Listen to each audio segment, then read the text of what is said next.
All right, let's kick it off.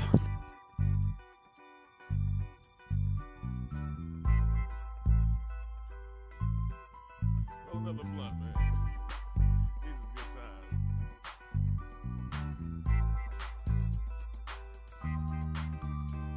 You full of shit, full of shit, full of shit, and you need to quit. All right, good evening, everybody. We're back again, and this one, I'll tell you what, this one is ridiculous. This one is absolutely ridiculous and absurd. And I'm gonna have to sneak my dinner in here, but I think I can do it. So while the song is playing, the song's been kicked. Model 3 dudes here. Hello. Manuel's here. 3-card Monte Master. Chris is here. Manny's first, but Al from Boston is fudzed. Need a rim shot in there. So I want to look at just the channel in general here first. And I'm still getting my setup here, but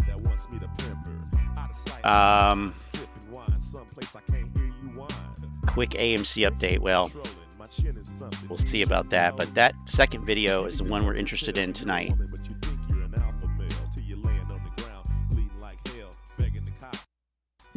Whoa. Important video, AMC community, time is of the essence, blah, blah, blah. That's the one we're going to look at. And just to avoid any problems, and also in case this video mysteriously disappeared, I'm just going to be playing it from locally. So I grabbed it. But we might look at this one too if we have time. This is interesting. It's just basically making fun of all of these young finance professionals here. Like they don't look like they belong to a hedge fund, yada yada. Ridiculously stupid. And then, just whatever. So crucially, before we even get into this shit, I just want to scan through here and see what brokerages he has basically badmouthed or said not to use or to leave. So I knew it was TD Ameritrade 3 days ago, but I want to say that he's talked about Fidelity too, so I'm just going to search for it. But this will come up later. SEC 606 report on Fidelity and TD Ameritrade. I get nutty at the end. Fidelity glitch. I remember when that happened. We looked at it. TD Ameritrade.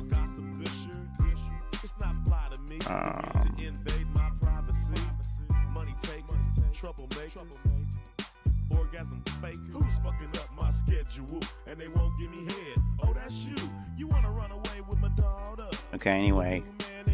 For sure, TD Ameritrade, and it's talking about Rule 606, which is payment for order flow disclosure. So that's every other broker. But all right, so that'll be relevant. Trust me, bro. Cash flow statements, introduction to accounting, finances, and the stock market. I mean, if you trust this clown with these topics, oh my God. I mean, I can almost even understand somebody who is completely green to anything finance. Sounds like he knows what he's talking about. But have you ever really listened? I know a lot of you guys have. I know a lot of you guys have to what he says. Like, actually listened. It's, yeah. And in fact, now I'm rethinking watching it locally because I want to be able to have subtitles, and I didn't download them and pull them in some other program. So we're just going to try this. The video's here. I'm going to let it buffer good and long before I start watching it. Hopefully, oh man, that'd be funny. 606 likes. I think it's a sign. That's a sign. Bullish as fuck, guys.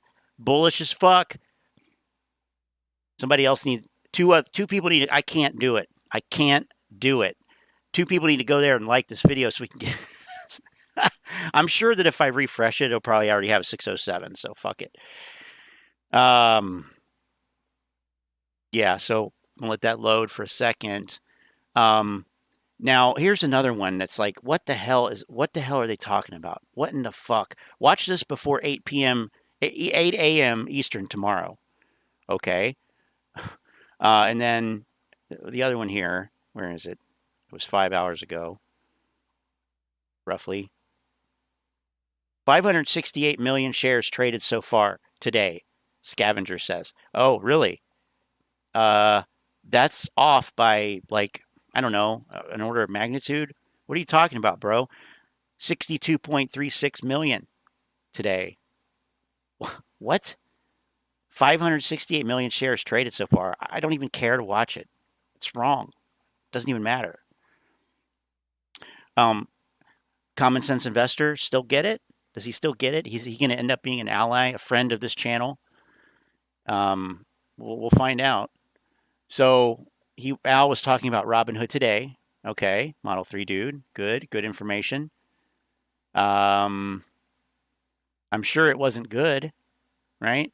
He was saying that you need to get out of Robinhood ASAP, right? Because now we know that these payment for order flow brokerages, Robinhood, Webull, they don't allow preferred share trading.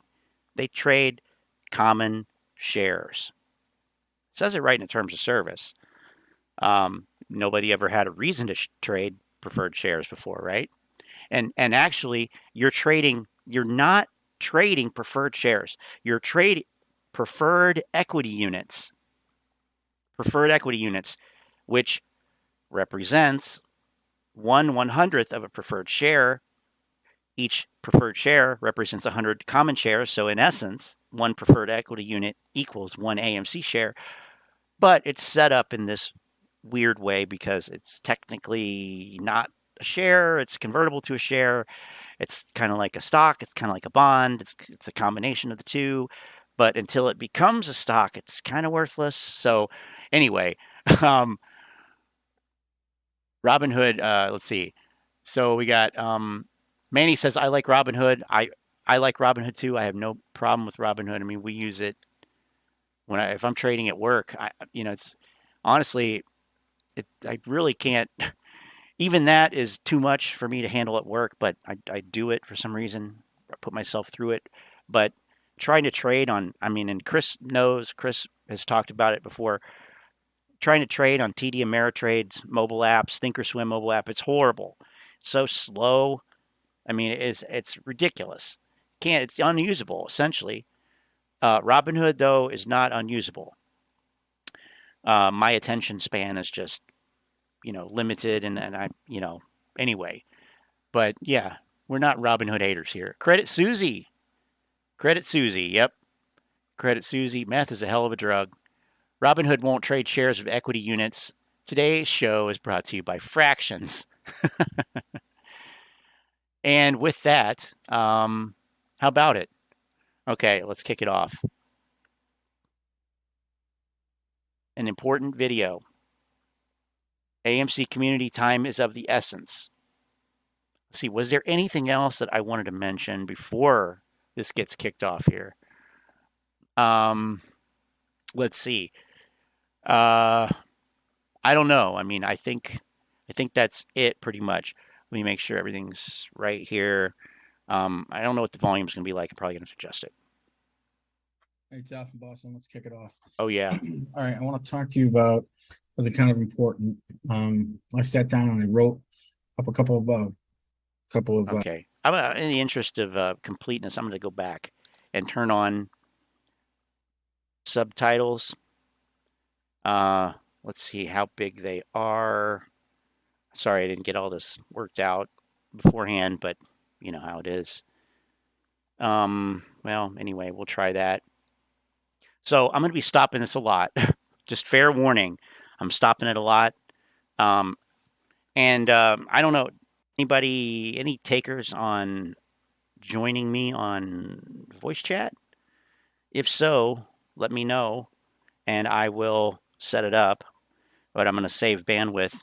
Not that it'll be a problem, so don't let that dissuade you. But I just don't want to waste it. So think about it, and here we go. Let's kick it off. Hey, it's Al from Boston. Let's kick it off. All right, I want to talk to you about something kind of important. I sat down and I wrote up a couple of All right. First of all, one thing already I got to change this this transparency here on the subtitles. No, not going to work. Yeah, background opacity, color. I mean, that's fine. But the font opacity, that at. Oh yeah, there it is. There we go. That should be more seeable. I'm going to make it bigger too. Thanks for bearing with me here, guys. Okay, there we go. That'll work, right? Can I center it up? Can we get it? What does it take to get subtitles centered these days? Jesus. I swear.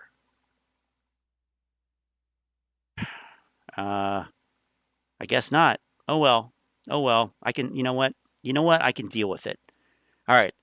Finally, let's kick it off. Hey, it's Al from Boston. Let's kick it off.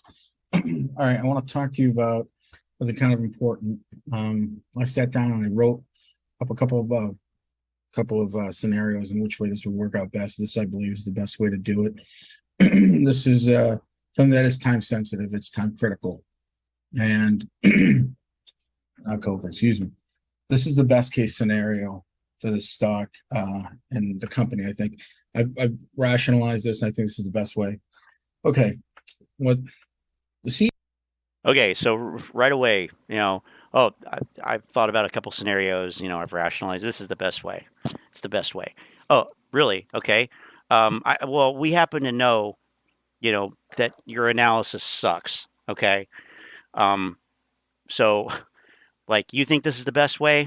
Great. Opinions are like assholes.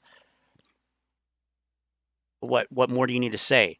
But it's just narcissistic tendency coming out already. Yeah, this is the best way. This is the best way. Okay, well, we'll see if it is. CEO is trying to do is a complete Time debt critical. payoff through ape dilution, right? The AMC ape, I'm sorry, the dollars, the Spit it stock out. that's trading as ape. Okay, it's not a stock, and Adam Aaron wants to do a complete debt payoff. Right. What I mean. So, wow, that's amazingly insightful. Complete debt payoff. Dilution, right? The AMC ape, I'm sorry, the dollars, the stock that's trading as right. ape being diluted, right? If we were to purchase the entire float, whatever that float number is, right, we could have a complete payoff by Q3. Okay. If you purchased a complete float, whatever that float number is, well, you know what the float number is. It's 516 million. It says right in the filing how many of these preferred equity units, which they're preferred equity units, they're not stocks, they're not shares. You know how many are being issued. You know whom they're being issued to. If you buy all of them, well, I mean, yeah, they're issued to shareholders. It's one share, one preferred equity unit. Sorry to say, the apes don't own all the shares. So, here's the latest numbers in Fidelity. And by the way, this other, so you have all these other categories, the non-other categories, other categories, institutional stock ownership, institutional mutual fund ownership, insiders. So those are all not retail, essentially. So other than, process of elimination, deduction. Other is retail, or other is potential retail. 57% is not owned by non-retail. Let's put it that way. Okay. Last time we had a stream, Sunday, this number was 57 point. I have to go back and look at the video, but it was 57.2, I believe, or 3. Might have been 57.1. It was not 57.0. I can tell you that. That I can tell you. Which means that, what does that mean? You know, we know what it means. That apes aren't selling, nobody's selling narrative. Yeah, the amount of shares owned by retail went down. So if you want to say it, you can say it like that if it doesn't hurt as badly or something. But yeah. But anyway, why I came over here was all these people, Vanguard, BlackRock, State Street, and these are reported kind of, a long time ago. So they'll be updated in a week or so or whatever. But that's a lot of shares here. There's, over 100 million right here in the first few lines. So yes, those shares will receive these. So how are you gonna buy them? Well, you'd have to buy them from these clowns. Second problem, we now know, and it's now been brought to everyone's attention, that Robinhood and Webull, just as 2 examples, because retail investors use those brokerages a lot, particularly Webull, it seems like people use. They don't allow you to buy preferred shares or preferred equity units. So you can't. They're position close only. Oh, that wonderful phrase, position close only. In other words, and I'm going to say you heard it here first, they're taking the buy button away. They're taking the buy button away on your preferred equity units. How about that? Wow. They're taking the buy button away. How long until Trey hypes that shit? Probably already has. I've been out of the loop since Sunday, so I don't know. But yeah, they're taking the buy button away. I mean, actually, the buy button was never there for this. But so buy the float of the ape ticker. How are you going to do that? Besides the fact that you've already badmouthed TD Ameritrade and Fidelity, and probably others too, Robinhood today. So that's why I want to look at it. Buy up the float. You can't do it on Robinhood. You can't do it on Webull. Maybe you could do it on TD or Fidelity, but those are evil. They're evil entities. So how are you supposed to do this? Computer share? I mean, and we got some computer share fun also. We got some computer share fun also. But yeah, I mean, you're telling people to do something in the first minute of this video that they literally cannot do. And you're not telling them that they can't do it. You're telling them that they need to do it. We're getting to that part. All right. Whatever continuing. that float number is, right? And you're telling them, we don't know. Ape. We don't know what the float's going to be, blah, blah, blah, whatever.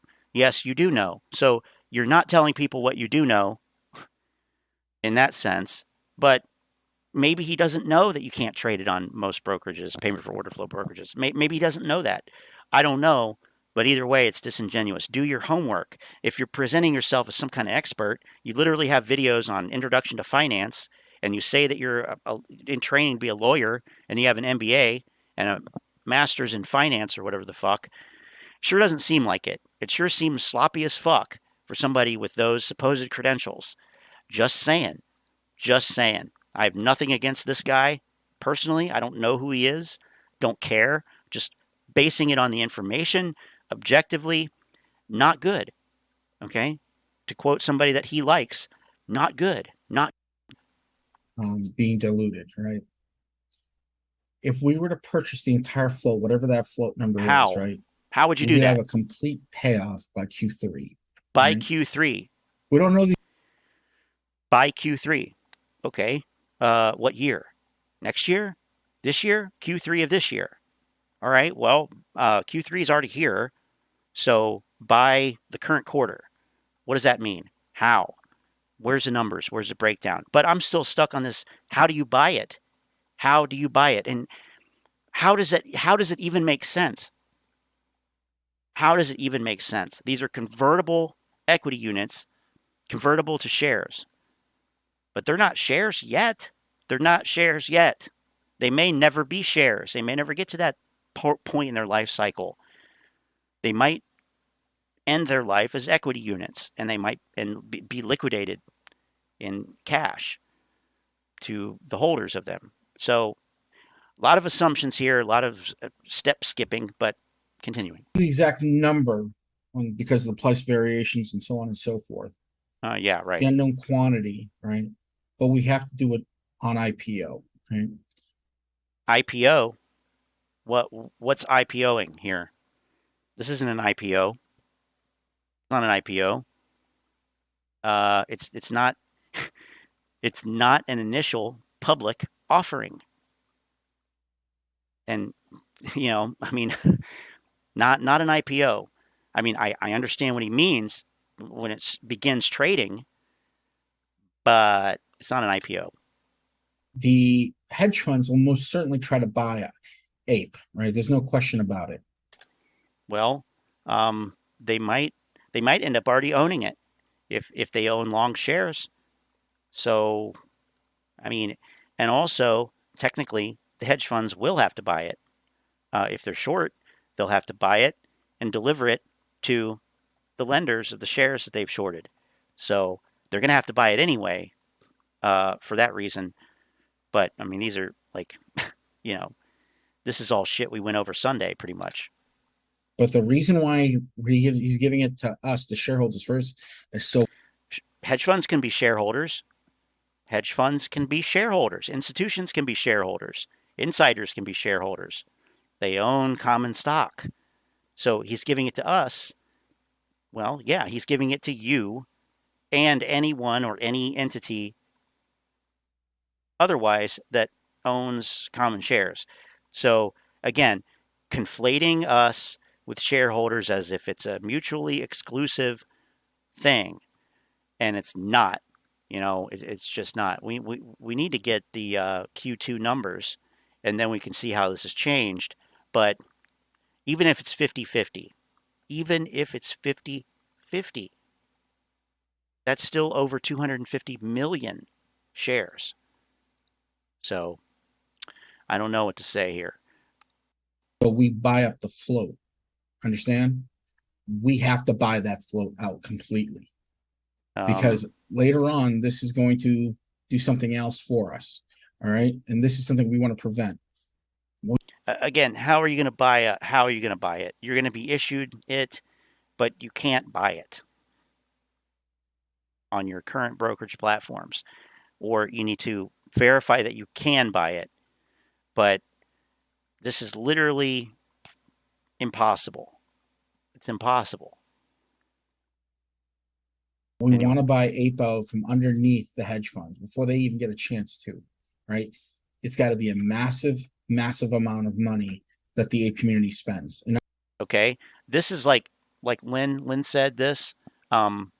She's saying other things too, and I'm not catching it because I'm looking at one screen and she's on another screen. But anyway, we'll see if I can get the screens equalized here. So, she said earlier that what he says here sounds like high pressure sales tactics. Like, oh, this is a massive amount of money that we need to spend. But, I promise you it's going to be worth it. It's like, it's like you're buying a timeshare or some shit. Like, it feels really slimy. And I'm trying to figure out, we were speculating earlier, I'm trying to figure out what is the impetus behind this, because maybe he's ignorant and doesn't know. Maybe he does know and is just trying to get people to spend their money. But then there's that whole thing about, well, you can't buy it. You can't buy it like on these popular brokerages for sure. And then, so where are you even? So you got to spend a lot of money but where are you supposed to spend this money? It doesn't make, none of it makes sense, really. None of it makes sense at all, except that, you know, it seems like he's trying to get apes to part with their money, but I don't even know who he wants to give it to besides AMC. Why not just set up a GoFundMe, donate to AMC, say that they have to use it for paying off the debt, and just go at it that way? I mean, the hedgies for sure don't want a piece of that shit, right? Anyway, massive amount of money that the community spends. All right. It's got to be a massive, massive amount of money that the ape community spends. And I'm just being real. All right. The corporate action will happen at Q3, at the end of Q3. A corporate action in this sense is going to be an emergency vote. Will come in the form of an emergency vote. How do you know this? See, this is where it gets suspicious. How do you know this? Corporate action is coming at the end of Q3. Okay, that's not in the filing. That's not in the press release. That's in nothing. That's not been disclosed but to anyone publicly that we know of. So what did Adam Aaron's... see, I said it. Adam Aaron... Did Adam Aaron tell you this? Or is it just more like assumption, speculation, whatever? Falsehood? I don't know. An emergency vote. An emergency vote, okay? What shall this emergency vote do? It's going to be a reverse split of ape. So the company buys out whatever's left over that the hedge funds did buy. We have to do this by a certain date. And then convert the entire ape float directly to AMC. Now, that's the reason why the time is of the essence. I'm just going to go back and hear that again. Emergency vote. It's going to be a reverse split of ape. So a reverse split of ape. So ape, again, ape is equity units. It's convertible into shares upon some kind of approval, but it represents 1/100th of one preferred share, and one preferred share is convertible into 100 AMC shares. So essentially, the equity units are convertible to one share. However, there is a question on fractional preferred shares in terms of, you know, can they be converted? In other words, do you have to have 100 shares of AMC in order to convert it? Or if you have 50, can you convert it? It's unclear. I haven't read the 8K enough. Maybe Lynn did. She said she was going to, and she said she would tell us, but, you know. It could go either way. It is possible that it could be that it could allow fractional, but also they don't have to. They do not. It actually, I did read that much in the SEC rules. They don't have to allow fractional conversion. So, you know, we have to read the document, the filing, the 8K. But if anybody wants to do that and figure it out and let us know, that would be good. So this is very, like, there's a lot of stipulations, there's a lot of specifications to this. He's cutting through all that shit and just doing broad strokes. Yeah, we need to do a reverse split and convert it to ape. Well, this wasn't a split, first of all. So how are you going to do a reverse split? It has to be converted. And then you would convert it and then unconvert it or get rid of the share? Like what the point is to pay off the debt, though. Okay. In the form of an emergency vote. It's going to be a reverse split of ape. So the company buys out whatever's left over that the hedge funds didn't buy. We have to. The company buys out whatever is left over that the hedge funds didn't buy. Well, that's not a reverse split. That's not a reverse split. This by a certain date, and then convert the entire ape float directly to AMC. Now, convert the entire ape float directly to AMC. Okay, so now you have over 1 billion shares. Now you've diluted the stock. So what now? That's the reason why the time is of the essence, because when this thing goes IPO, we need to purchase. It's not an IPO. That entire float fast, quick. Okay. Well, good luck with that. Good luck finding a brokerage to do it on when you have everything in Webull or Computer Share. Now, actually, Computer Share, you can transfer preferred shares to. It is possible. But, it's going to take 5 days. So, it says fast, quick, 5 days of Computer Share. Again, good luck. Hedge funds have express computer share service. They have the fastest computer share, so they're going to get it sooner than 5 days. You can bet your bottom dollar. Fast, hard, buy it out completely. All right. And by okay. Q3 earnings call, mid to Q4, excuse me, Jesus fuck, no COVID, the squeeze could happen because the earnings call could release, hey, we're no longer in debt, or 3/4 of our debt's gone, 80%. I don't see how that, like Manny said here. I'm trying to keep up with the chat, so bear with me. Paying billions in debt with Ape by Q3 is not reasonable, especially, and I'm going to add, especially since it's fucking Q3 right now.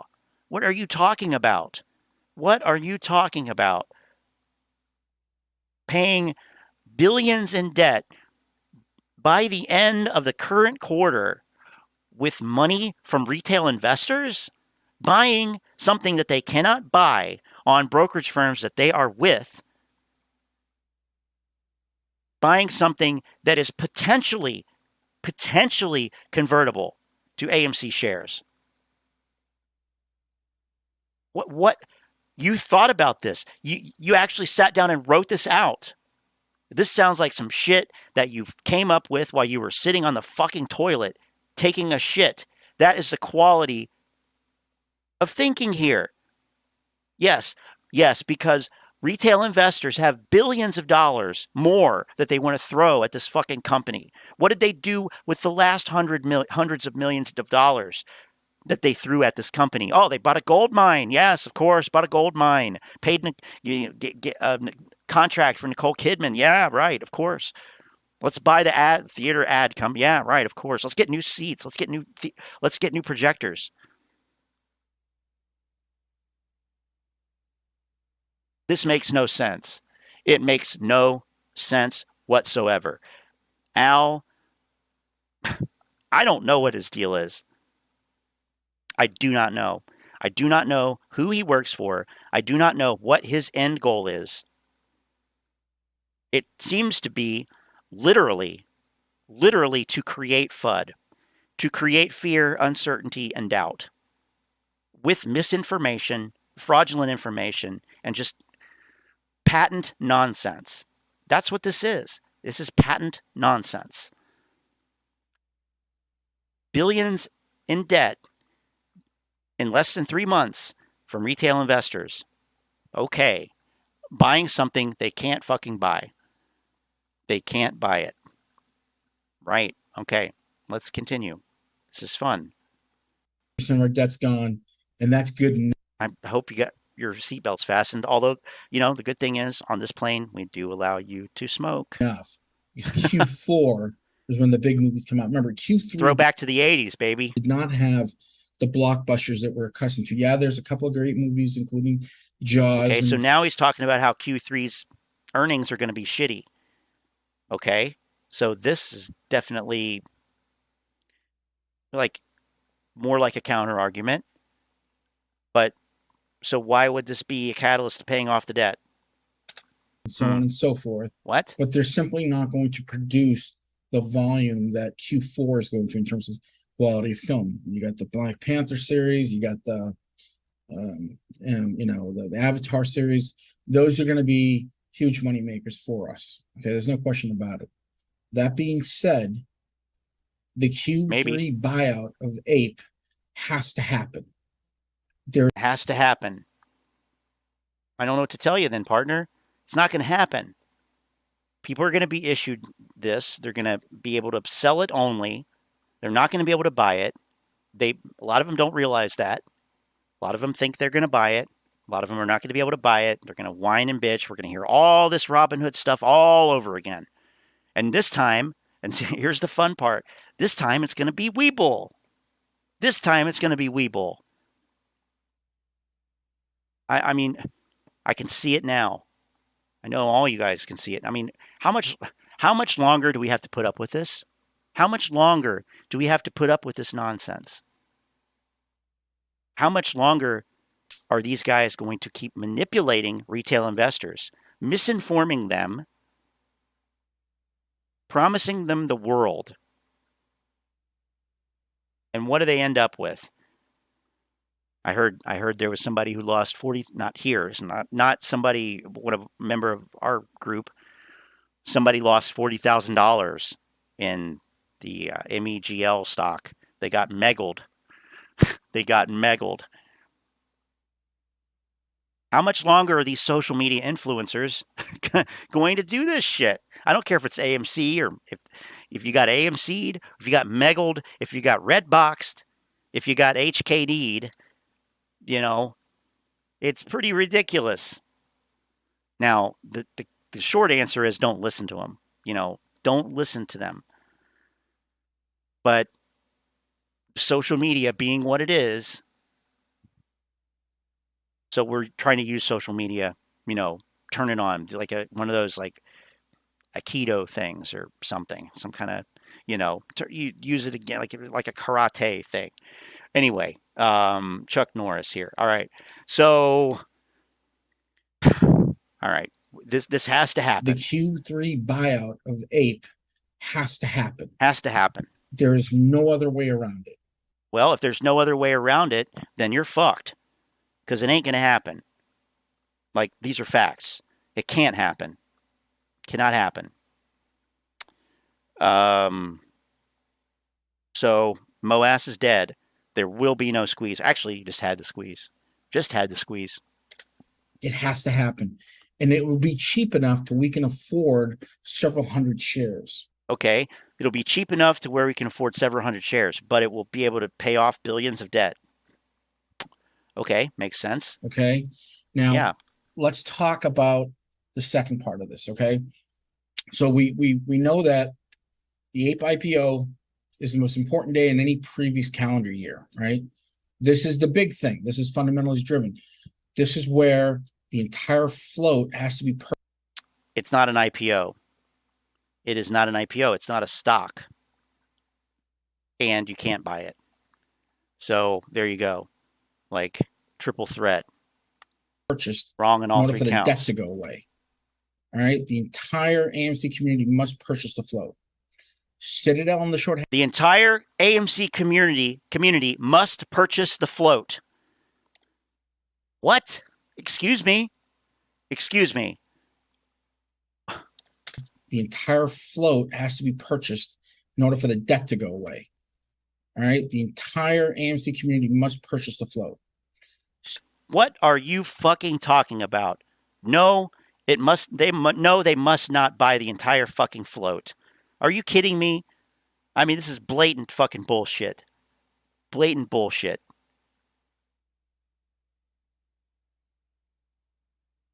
I'm honestly at a loss for words here. This is ridiculous. This is ridiculous. Is AMC still in play? I'm gonna keep it very simple for you, Steve. There you go. That doesn't mean that you can't make money on it, trading it. That doesn't mean it's not going to go up. I had a comment the other day, last Thursday, on a video stream. The comment was, well, it was a stream from Thursday. I think the comment was left on Saturday. So keep in mind, this comment was left on Saturday because I didn't do a stream on Friday.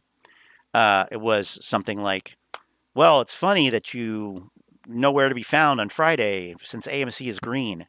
And it's like, yeah, there you go. Yeah, exactly. Correlation, causation, they're the same thing, obviously. Anytime AMC is green, I go hide in my mom's basement.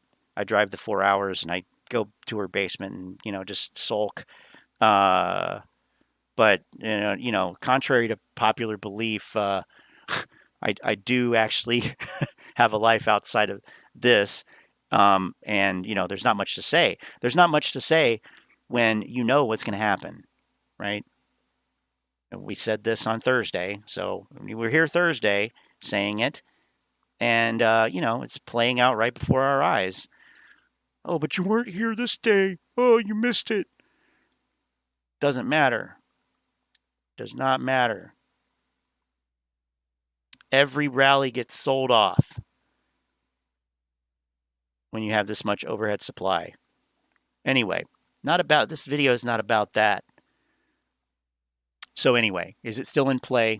Well, everything is in play. You can trade anything. Will you make money on it? If you're smart, yeah, you probably can. But apes are buy and hold. Is buy and hold going to make you money? Probably not. That's my opinion. I don't have a master's degree in finance like Al, so why don't we defer to him? Let's just go back to the video, please. Citadel and the short hedge fund should not be able to buy the float. This is why it's such a big deal. Huh? We have to buy that thing. What?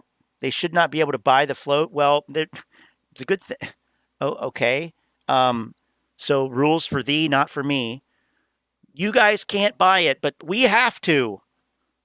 Even though we can't, you guys shouldn't be able to. What the fuck? This guy has no clue. Listen to it again. The entire AMC community must purchase the float.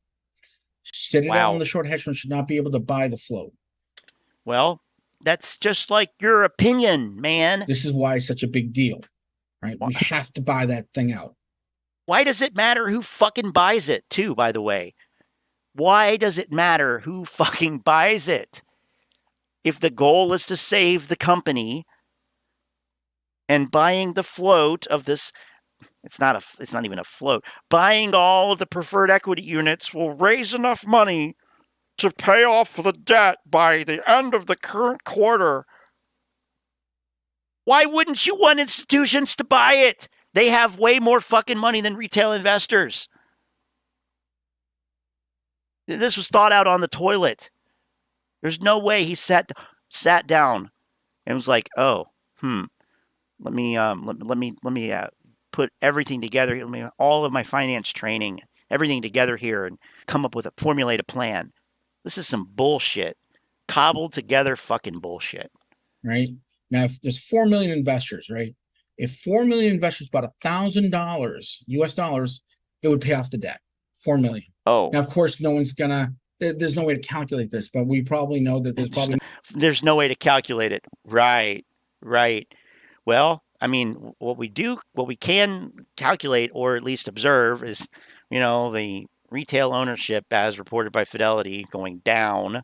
Now, we're talking about 0.1% here, but yeah. No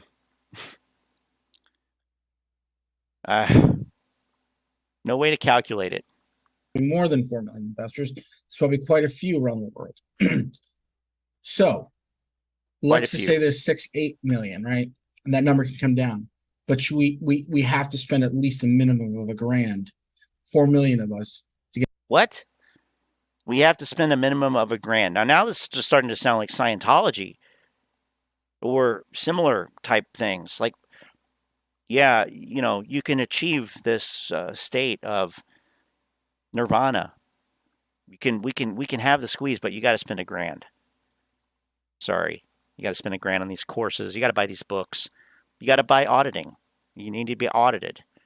You got to buy auditing time. Sorry, that's just the way it is. You want to get to level whatever OT8. You want to be OT8. You got to put in the time. It's going to cost you. You want MOAS. You want endless wealth. You want life-changing wealth. Generational wealth. Is that what you want? Is $1,000. You can't afford $1,000 to make millions? What are you, crazy? That's what this is.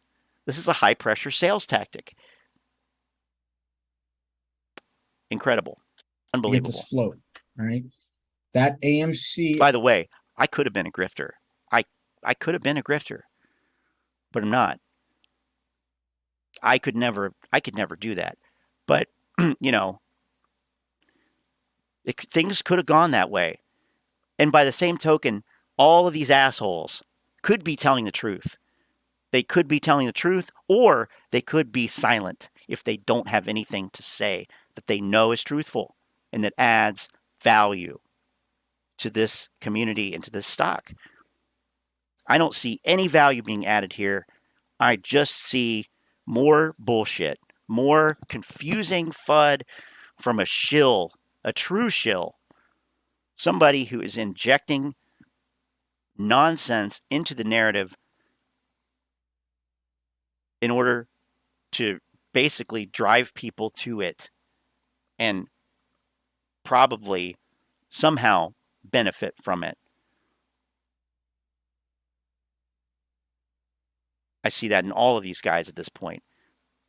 They're anyway. Let's continue. I like the chess pieces, the chessboard on here too. 4 million of us nice touch to get this float. All right, that that ape float has to be bought out. All right, if not, if we don't buy this out, the hedge funds will have traction because they'll have actual shares when we do the corporate action of the conversion and the reverse stock split. Well, none of that. The corporate action of the conversion and reverse stock split is not. That's not been disclosed. He says it's going to happen at the end of the third quarter. Are you kidding me? Are you actually like joking? Is this an August 9th Fool's Day video? Like, what the fuck? That's not in the documents. Okay. Oh, but Adam Aarons didn't disclose it. But you got to go to this clown to learn what they're doing. Are you kidding me? Like, are you actually serious here? Like, you expect people to believe this? Like, oh no, Adam Aron didn't say it publicly, but I know it's going to happen because I sat around and thought of this. And this is the most rational thing that I can think of, so it must be true. Like, you're either a narcissist or a fraudster at that point. Like, seriously. I don't know what else to say. Like, the hedge funds will have guess what? The hedge funds have traction. They're always going to have traction. You think you're going to kill the hedge funds? Again, going back to the fact that you can't buy this thing.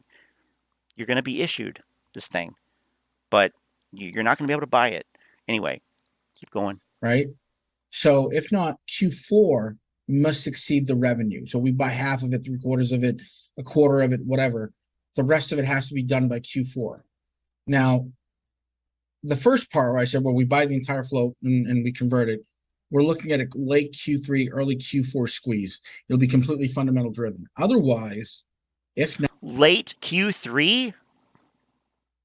You said that the fucking conversion was going to happen at the end of Q3.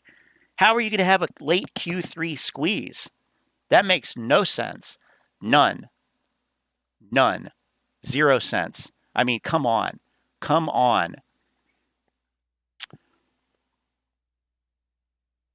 The first part where I said, well, we buy the entire float and we convert it, we're looking at a late Q3, early Q4 squeeze. It'll be completely fundamental driven. Otherwise, if not, and Q4 has to bring us in, and Q3 brings in, let's say Q3 only brings in like the movies and this whole ape business, $ape, maybe early 2023. Early. So I'm not waiting that long. I believe we can do this. So here we go. Already planting the seeds of 2023, number one. Number two, but I don't want to wait that long. I believe we can do it. Another high-pressure sales tactic, psychological manipulation, cult, language. We can do this together. All we got to do is pony up $1,000. Everybody needs to. I know that, all you have to do, you can find that money somewhere. What do you like to do? Go to the movies? Oh, just don't go to the movies. Save some money. Right? Maybe, don't go get ice cream. Don't go out to eat. Don't go to the movies. Instead, buy this thing that you can't buy. Right. Okay. Got it out. I believe that 4 million investors can spend $1,000 to purchase the debt and not have to worry about it. Okay. It's very doable. It's not one of these things. Is it? It's very doable. Okay, maybe it is. Maybe it is doable. But is it the best thing? Is it going to every other catalyst that has existed that's supposedly going to initiate this mother of all short squeezes hasn't done it. Now, I know that's not in and of itself a reason that it couldn't happen, that some catalyst couldn't cause a short squeeze, hypothetically, in a stock, like generically. So the fact that something hasn't happened already is not an indication that it could never happen. I understand that. But when you graph that onto the specifics here of AMC, and he says it's going to be fundamentals based. Did you see the earnings? Did he actually read the statement from the past quarter? It's going to be completely fundamentals based. We're going to pay off all our debt. In the fourth quarter, Jaws and all this, Avatar, it's going to come out, and yeah, okay. I mean, I'm not saying it's not possible that could happen in a stock, but in this stock. And by the way, I want to highlight something that's in the chat here. I know there's a lot of things in the chat here that I missed, but anyway, you guys see it. But Antoinette sold shares yesterday. Feels great to get rid of this dead stock. That's good. That's good. I'm proud of you. If someone needs to buy 10,000 shares to make money, it's not really a MOAS. That's a good point, right?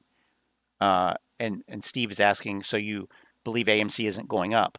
And I don't know if anybody said that it's not going up. So, their stocks go up and down all the time. If you think it's going to go up 10,000% to $100,000 a share, if that's your definition of going up, then no, it's not going to go up. But, will it go up to $25, $30? Yeah, that's more realistic. But that's not what people want. That's not what people are counting on. That's not what people were told is going to happen.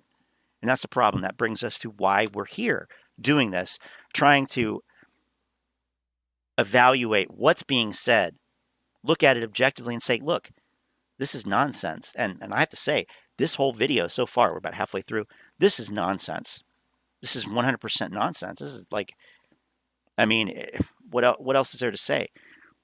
Well, we'll find something to say. Let's see.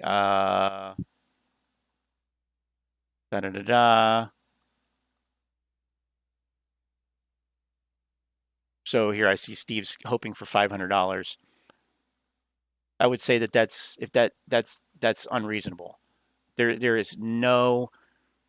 I mean, I understand Volkswagen. Yes, whatever. The short squeezes, right? Let's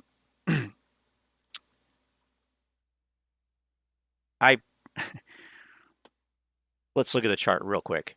I don't want to spend too much time on this because we've gone all over all this stuff before, and it hasn't changed.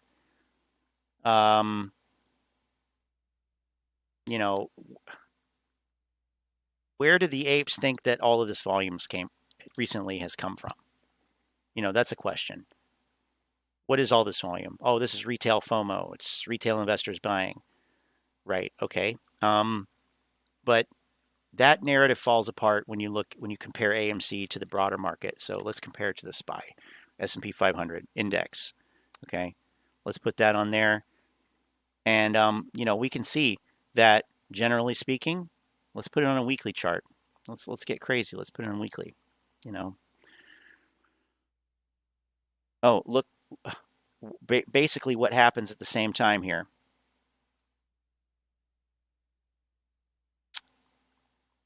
The curves, and maybe I could put it on I know this is a messy chart, but you can see these two lines here, right? They go up at the same time. So what does that mean? Well, it means that the broader market has seen short covering. And it means in AMC that you've also seen short covering. We play this game all the time here. We have return shares. Yesterday, the 8th. And I'm not even looking at the number. I'm not even really looking at the number specifically. I'm looking at, relatively speaking, I'm seeing return shares, in the millions. Let's see. Closing.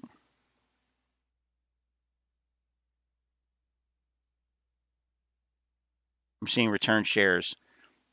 Yeah, probably some options related buying pressure. But you got a lot of return shares. And so, that's the irony here. The apes are sitting there waiting for short squeeze. Shorts are covering.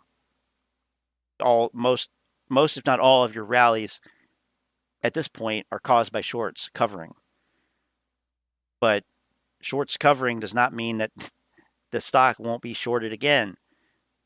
It's not like a one and done thing. It's a cyclical thing. It's like, oh, I made money shorting this. Let me make some more money shorting this. So I'm going to short it again.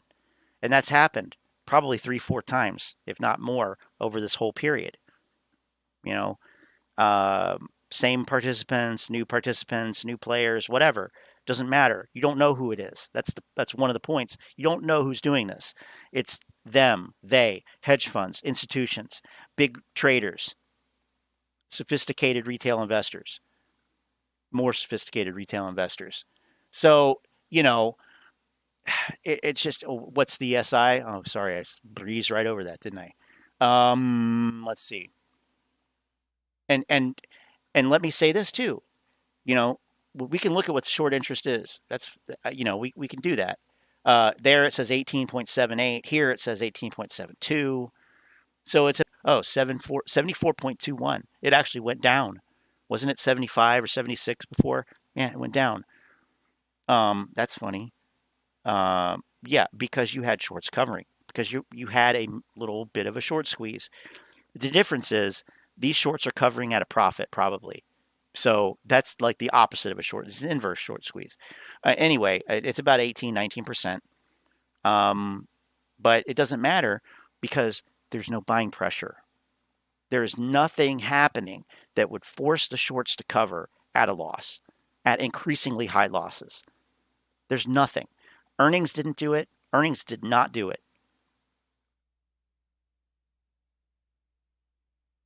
Buying pressure from retail didn't do it, can't do it. Retail investors don't have the money. Indication of that, credit card debt. Look at the credit card debt rates or figures right now. Credit card debt's through the roof. Inflation's high. Prices are high. It's just not. It's not like it was last May, last June. It's not. Gas prices are coming down. That's good. Some prices are starting to come down. That's good. But by and large, there's still a lot of systemic risk out there in the system. So it's not like it was. Everybody here should know that. Just think about, were you working full time last summer? Last spring, last summer? I wasn't. I was still on unemployment.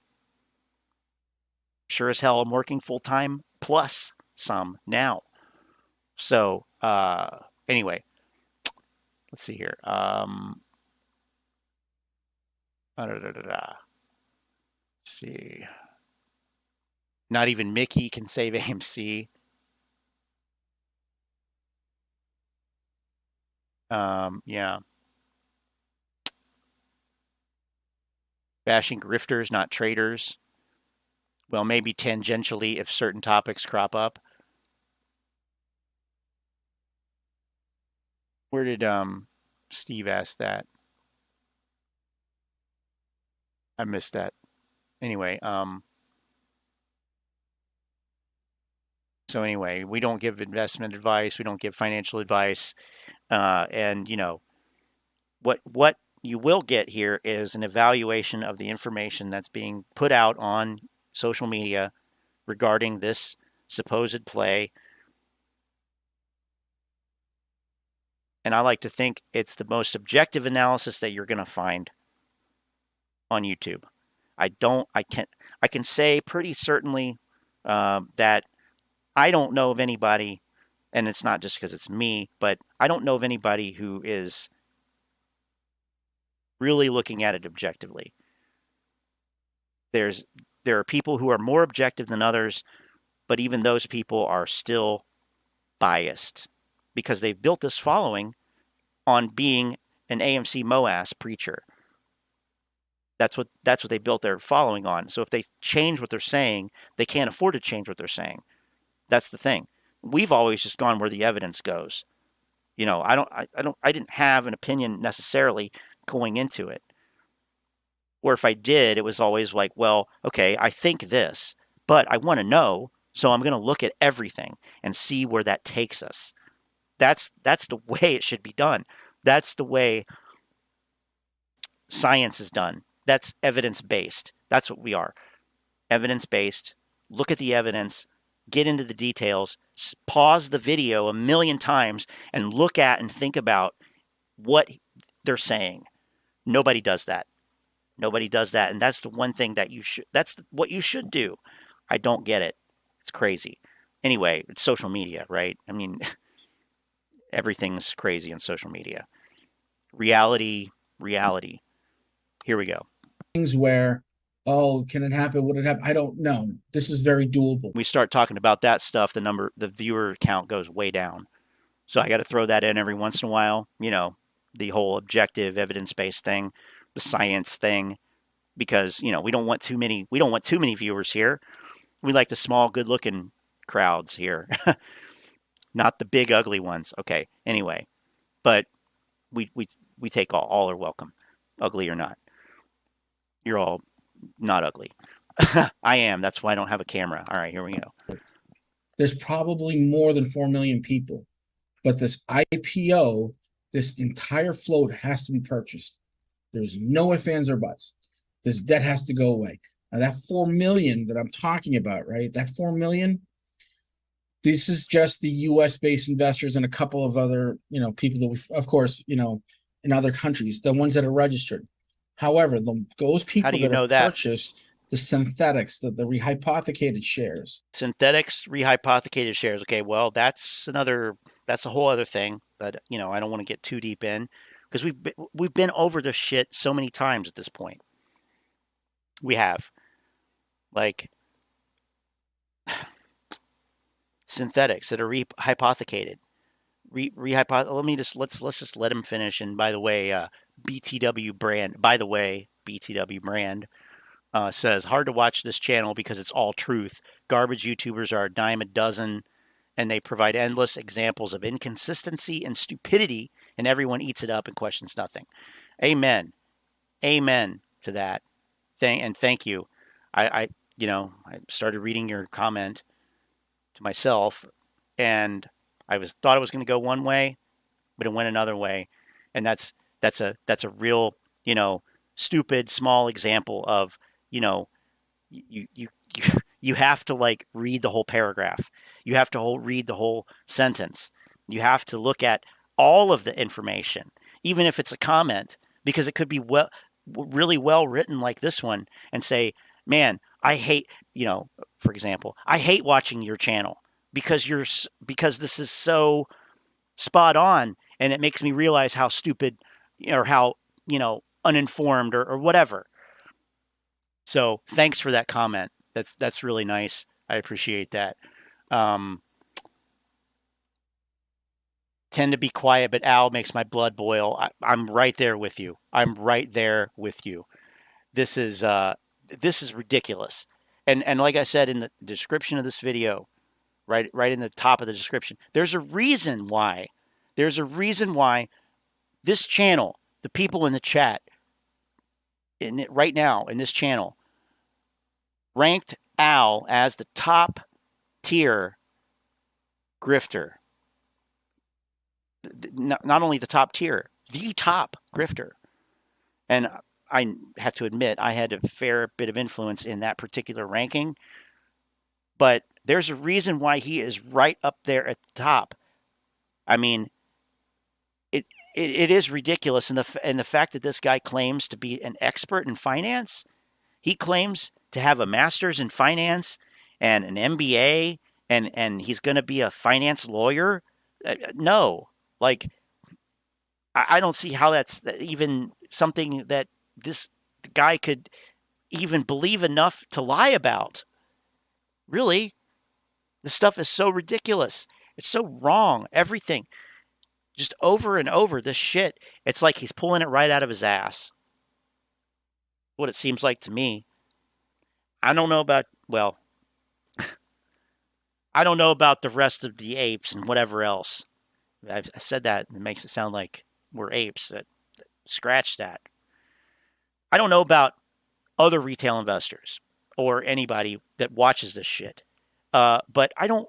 I'm sorry. I'm not interested in somebody pulling shit out of their ass. Like, that's not good.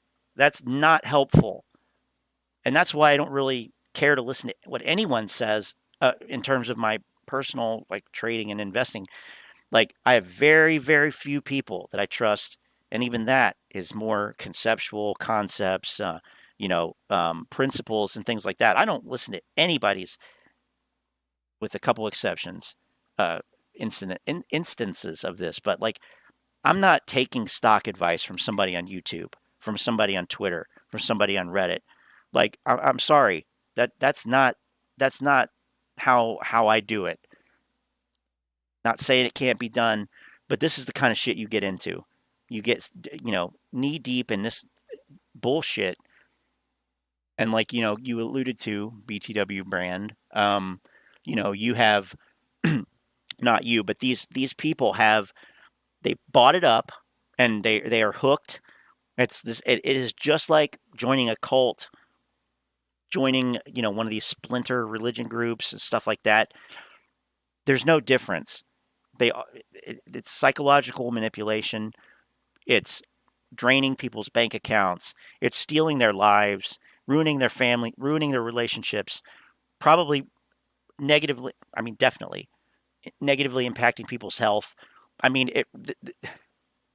it started out as, it's a big how it started, how it's going meme, really, is what it is. How it started, everybody, I wish I had the images up. I need to do that. Not now. How it started. Look at Trey from last May. Hell, even June. Look at Trey. Look at one of his videos. Look at him. Look at physically at him. That's how it started. And then how's it going? How it's going? Look at Trey now. That's it. That's the meme right there. How it started. How it's going. Well, of course he's not in here. But you guys get what I'm saying. That is the meme. All right. Let's see. Where's my man Lou these days? Park, bed, out of the country. I think he's out of the country still. We'll see if he does have anything. It's funny. Like, at first, Al and Lou were kind of like concentric circles, or overlapped us in a certain way, like they were saying similar things. Al makes Lou look very credible in comparison, which is wild to say, and wild notion, but like, Al makes Lou not sound that crazy all the time. I don't know if anybody else has noticed that. This shit is out in left field. I mean, this is some hardcore manipulative bullshit. That's why when Lynn, or Scott fucking Allen's Wrench, the moderator in the chat, when she brought this up in our Telegram group, which, by the way, everybody's invited to check that out. The link's in the description for that and at the bottom of the screen. Feel free to join us there. It's, not one of these like, oh, you had to pay to be in my Discord things. No, it's not that. But also, you're not going to get like, oh, I just bought this, everybody should buy this. And it's not that either. So don't expect that, but don't expect the other thing. Just don't expect anything. Just have no expectations and just come chat, right? She said, oh gosh, Scott, check this out. This is, this Al video, Al from Chunky Monkey Island or whatever she says. And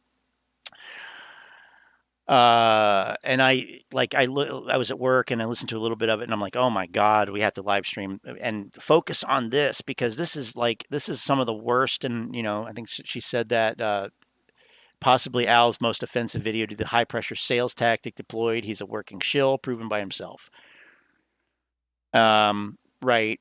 Straw man arguments, conjecture stated as fact. Everything he says is dyslexic. Yeah, good way to put it. And he offers no platform to correct him directly, hides from criticism. And that potentially really is the bombshell of you're a shill Like if you're not a shill, if you actually believe this and you put the work in to come up with all this shit, which by the way, it's like how is that possible? But let's say not everybody performs at a high level. So, but I really believe this. Okay, but then you would like allow people to comment on it, allow people to give their feedback and potentially offer suggestions and criticism, because even that, like, nobody has it right 100%, even though he thinks he does because he's a narcissistic tendency. But he doesn't need to be corrected because he knows. Well, okay, then if you really do know, then how do you know? Like, how do you actually know? You don't show any of your work. You don't give any sources for anything. You don't provide any references. You just say stuff. Well, anybody can say shit, okay? Anybody can say stuff, as we can clearly see with this AMC thing. You got, to quote Lou, you got dumb people going to college, which I know you always have dumb people going to college. But, I think what he meant by, I don't know. I'm not going to try to sit here and analyze what I think Lou meant. I think he meant this. But I'll revise it. You have dumb people masquerading as financial advisors on the internet. And you have even dumber people that listen to it and buy it up, hook, line, and sinker, and go make investment decisions based on it. That's not good. And it really, that's why I titled this stream, this is peak pump and dump. This represents peak pump and dump in the form of a 3-card Monte game where Al is either the proprietor of the game or a shill in the audience that appears to win so that, I will give my money to the grifter. But that's what we got here. That's all we got here. It's classic scamming. It's bullshit. And with that, that's enough intermission. I'm going to let it play. 4 million. This is just the US based investors and a couple of other, people that we, of course, in other countries, the ones that are registered. However, those people that have purchased the synthetics, the rehypothecated shares, so on and so Okay. forth. Those Antoinette, he's talking about, I know you came in late. He's talking about, yeah, you came in late. This is the whole point here. Al says that retail investors need to buy the entire float of the new ape ticker that's coming out on the 22nd or whatever. He says retail investors need to buy all of those shares. If they do that, AMC will be able to pay off its debt by the end of third quarter, and it will cause the squeeze. And I'm not even making that up. I feel like when I explained that you probably think that I'm like that I'm making that up, that's what he said. No, that's what he said. That's the point of this video. He said retail investors, I'm going to say it again, and retail investors need to buy up the float of the ape ticker when it IPOs. His words, not mine. When it IPOs. It's not an IPO, but anyway, that's what he said.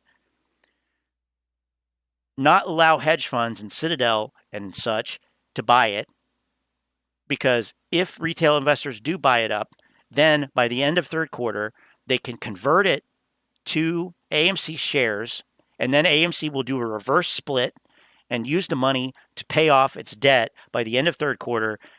They'll have to do an emergency vote in order to convert the shares back, but they will. And then you will have the squeeze, the MOAS, triggered from that and fourth quarter fundamentals, i.e. movies. The fourth quarter Christmas movie slate. That's what he's saying in this video. There are so many problems with this. I don't, putting it like that in an outline, it just sounds absurd. It sounds like something that somebody came up with when they were on drugs, for example. Now, there are so many problems with it, and we're down to 4 viewers, so awesome. But, it has to be said, one of the biggest problems here is, and I don't know if you know this, Antoinette, we confirmed this earlier. Manny, that if anybody should be listening to anybody, it's him, Manuel. He's got the best information here, but I'm just, taking what he says and riffing on it. But Robinhood, for example, Robinhood does not allow you to buy the preferred equity units or preferred shares. So it's position closing only, which that's fancy words for they took the buy button away, or they're not even giving you a buy button to take away. There will be no buy button. You can only sell it. It's the same thing on Webull. I'm not sure about other brokers, but Webull is probably the most popular platform that apes use, according to my research. Robinhood too. We all use that as well. So it stands to reason a lot of the apes still do, even though they say they don't. Anyway, either way, you can't buy it there either. They only deal with common shares. So you can't do it. You can't do it. You can't buy it. But Al said that this is the only way. There's no way around this. Each ape needs to spend $1,000. This is where it starts to get into like, oh, yeah, I'm going to sell you some Scientology courses and books. Each ape needs to spend $1,000 to buy. Where are you even going to buy them? Well, it's so sloppy and not thought through. But each ape needs to spend $1,000. If 4 million apes spend $1,000 to buy these shares, and they're not even shares, they're equity units. They're 1/100th of a preferred share, which would equate to 1 share eventually, but there's no guarantee that they'll convert. Then AMC will be able to pay off its debt by the end of the 3rd quarter. Okay, so I mean, then why did they buy a gold mine? Why did they buy the gold mine again? Like, other than to say that they did and to make an NFT, cheesy NFT. Anyway, we all know it's going to be the NFTs that are the final catalyst for the squeeze. I mean, let's be honest here. How much longer we put it off? It's going to be the NFTs. People are also in the mix, and they would have to purchase as well. And they would be getting genuine shares. I know some people are still kind of iffy about it, not that it makes any difference, but ladies and gentlemen, I'm going to go back so we can hear. I'm going to go back so we can hear the whole thing here. But he's talking about synthetic shares, which is a garbage narrative. It's for it's for people who are not discerning and believe whatever they're told. It's not real, it's fake.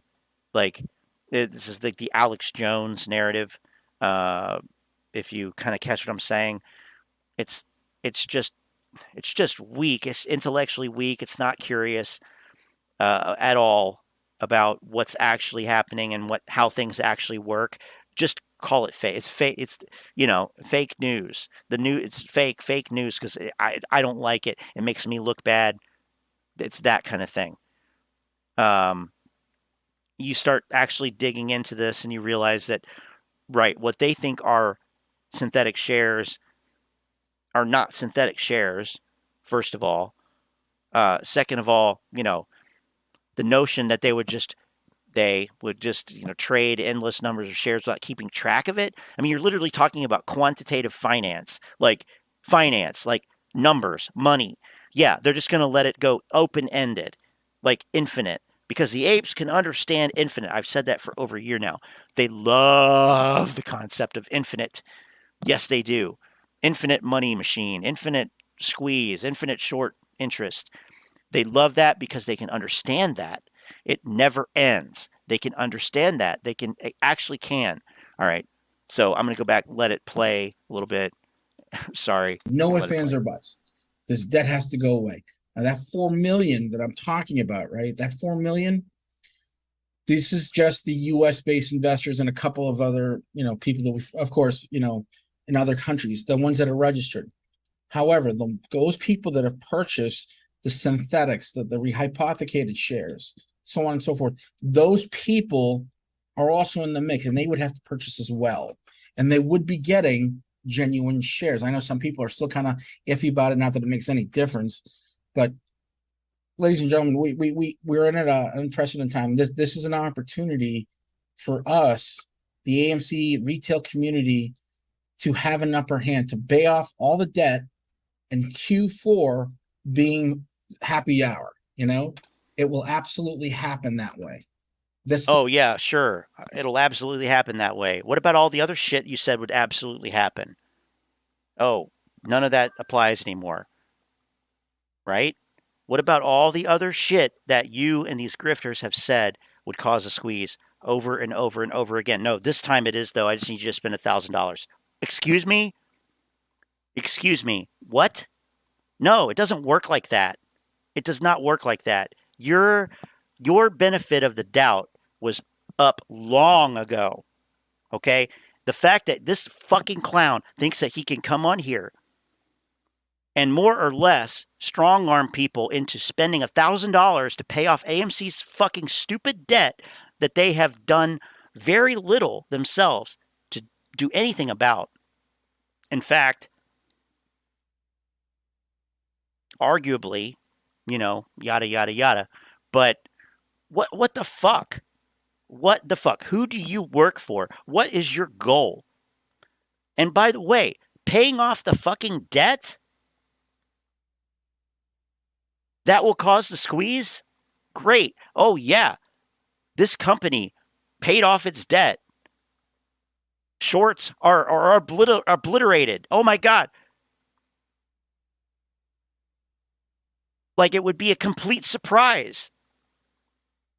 You see what I'm saying? Like, it's ridiculous. It's ridiculous. Absolutely ridiculous. Okay. Get out of here with your pump and dumps.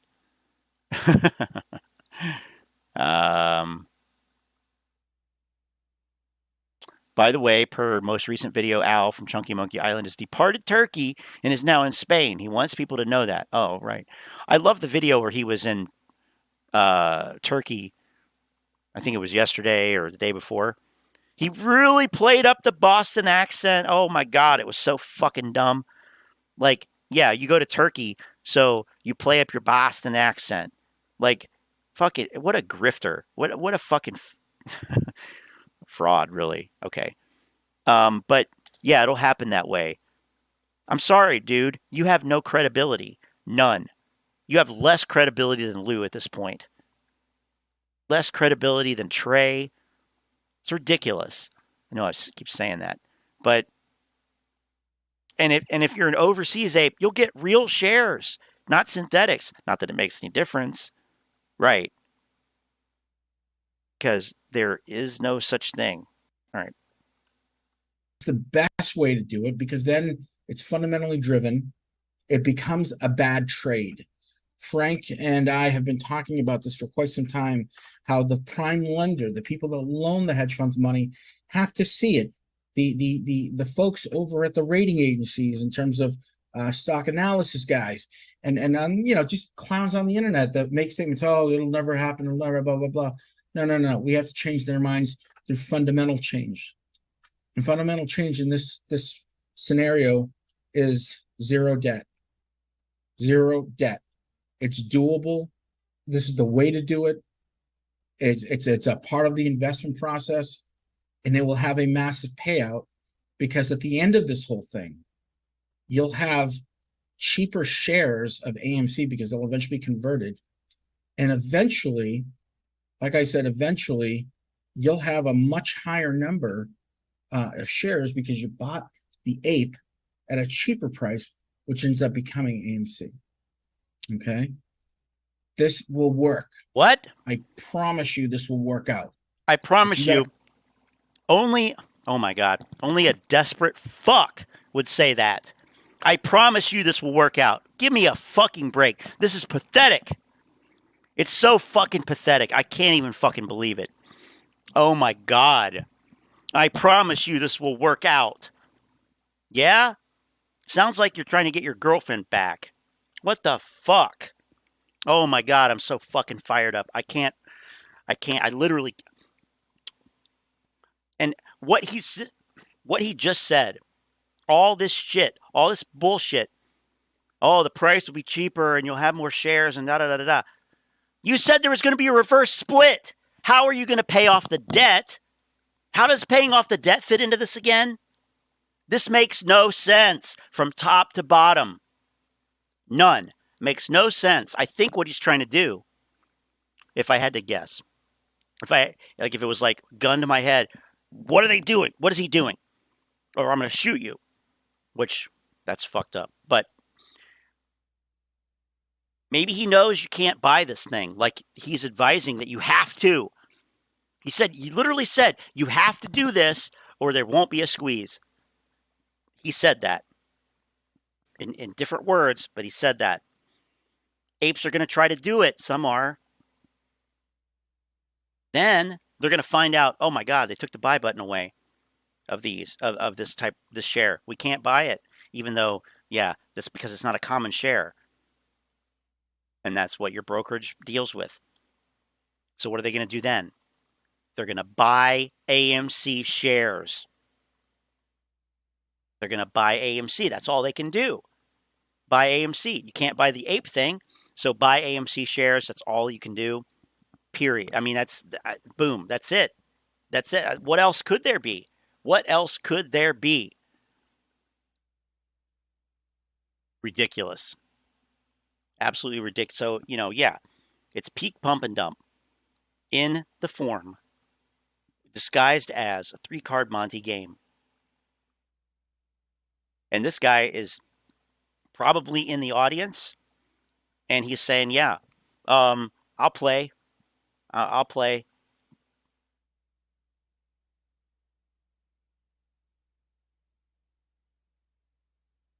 He's trying to pump AMC, essentially. There's really no other thing, nothing else. I mean,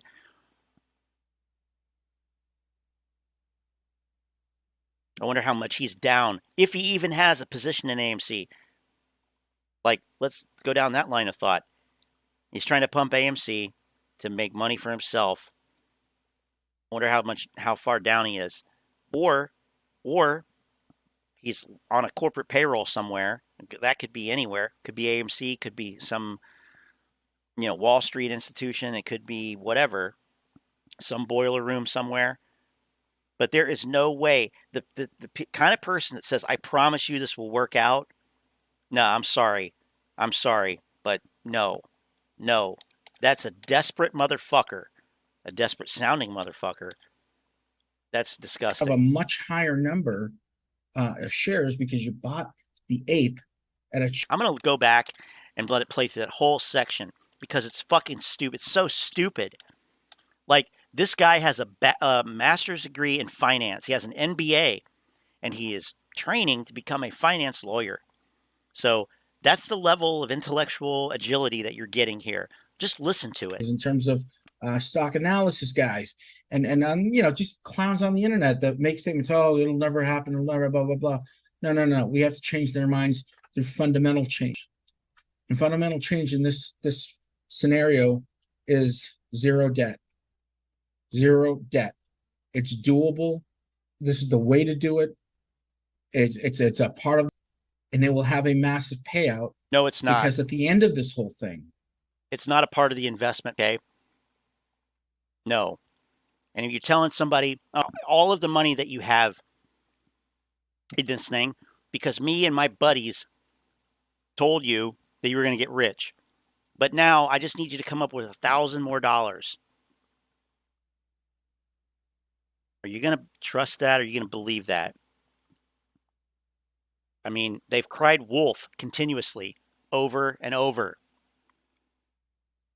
God, I hope my connection didn't just die. I swear to God, if they knock me out tonight. Okay, good. Something like this, it's possible. Trust me, bro.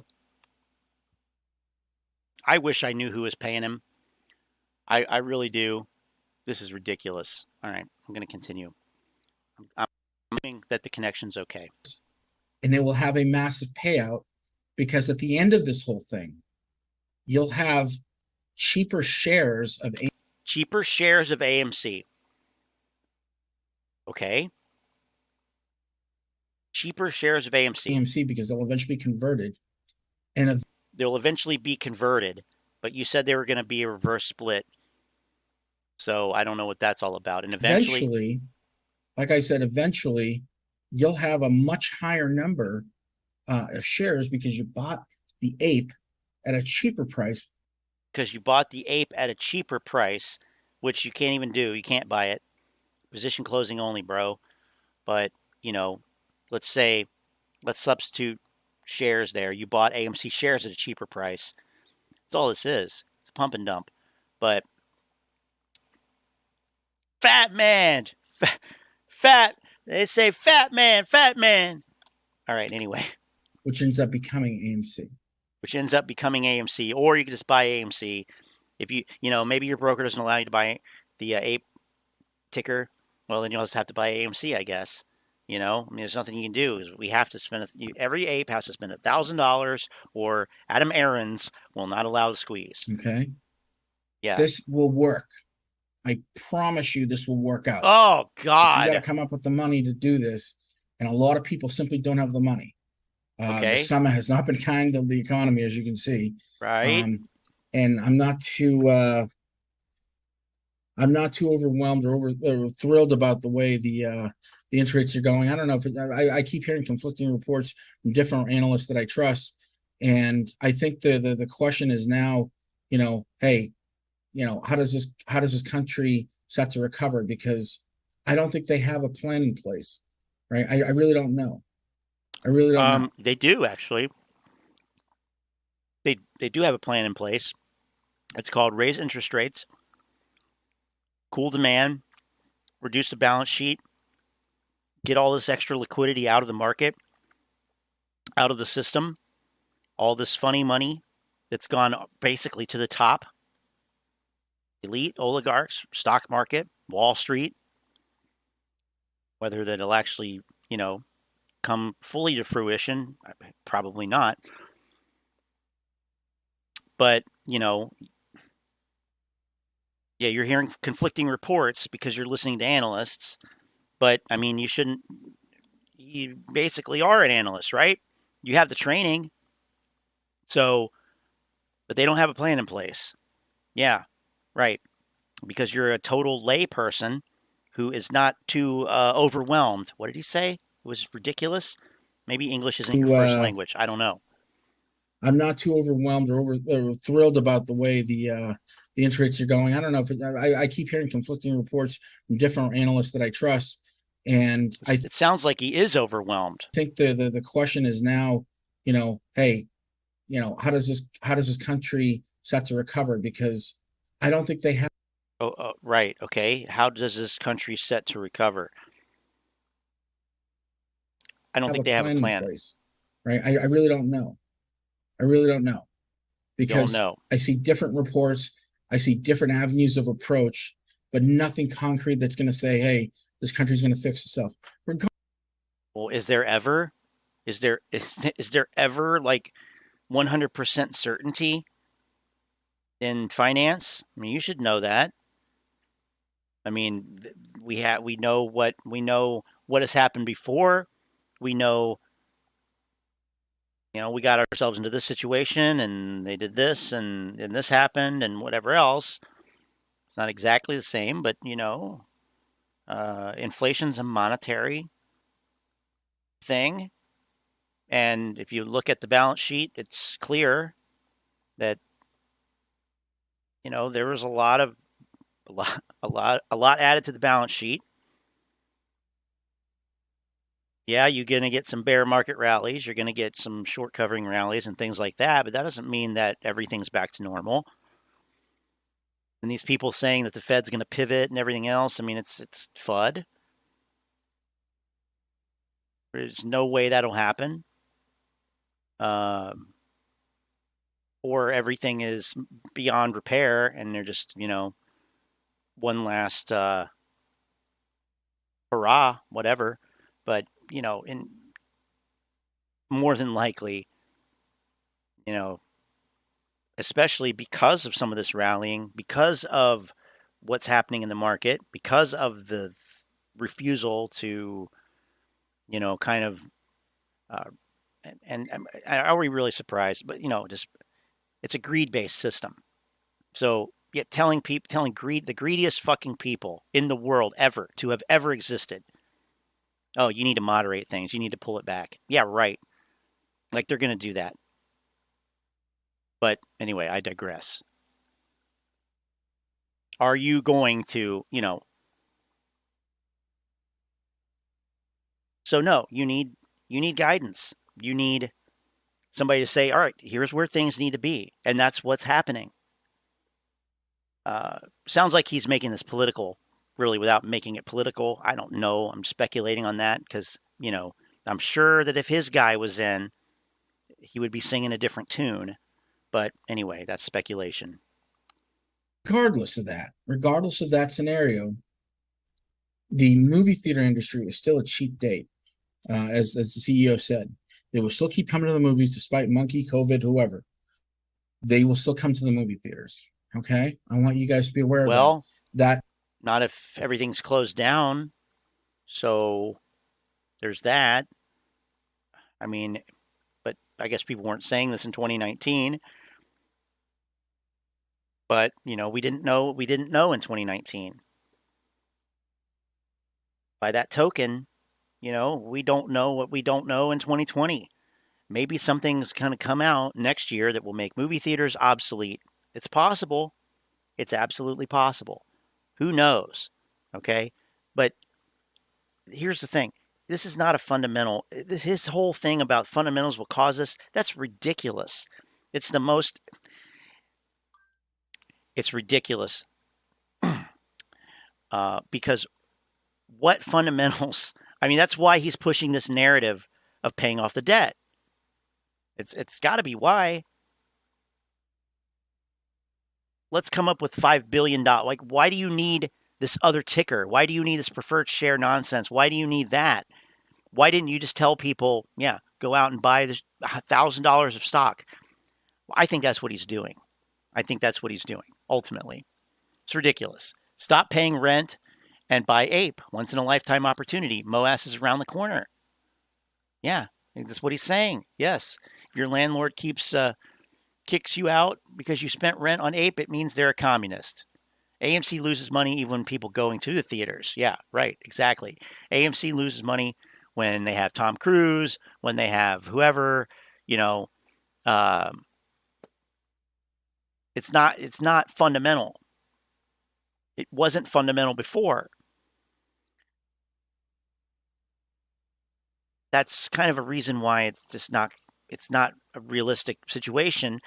But then you have the people that, harp on the fundamentals, and they've all done it. They all do it, but nobody's been like, oh, it's only fundamentals will cause it.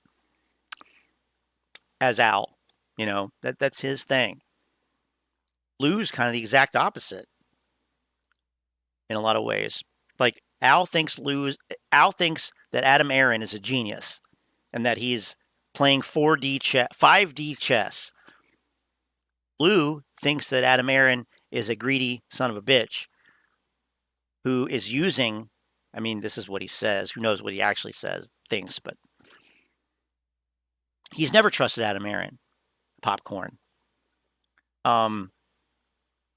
But they both say, yeah, just hang on, you're going to be rich. So yeah, like Al said, you got different avenues to come at this thing, different avenues of grift, but all roads lead to, you're going to get rich. It's just a matter of what's going to cause the squeeze that will cause you to get rich. But it became about fundamentals at some point for these guys, some of these guys, and it's like, okay,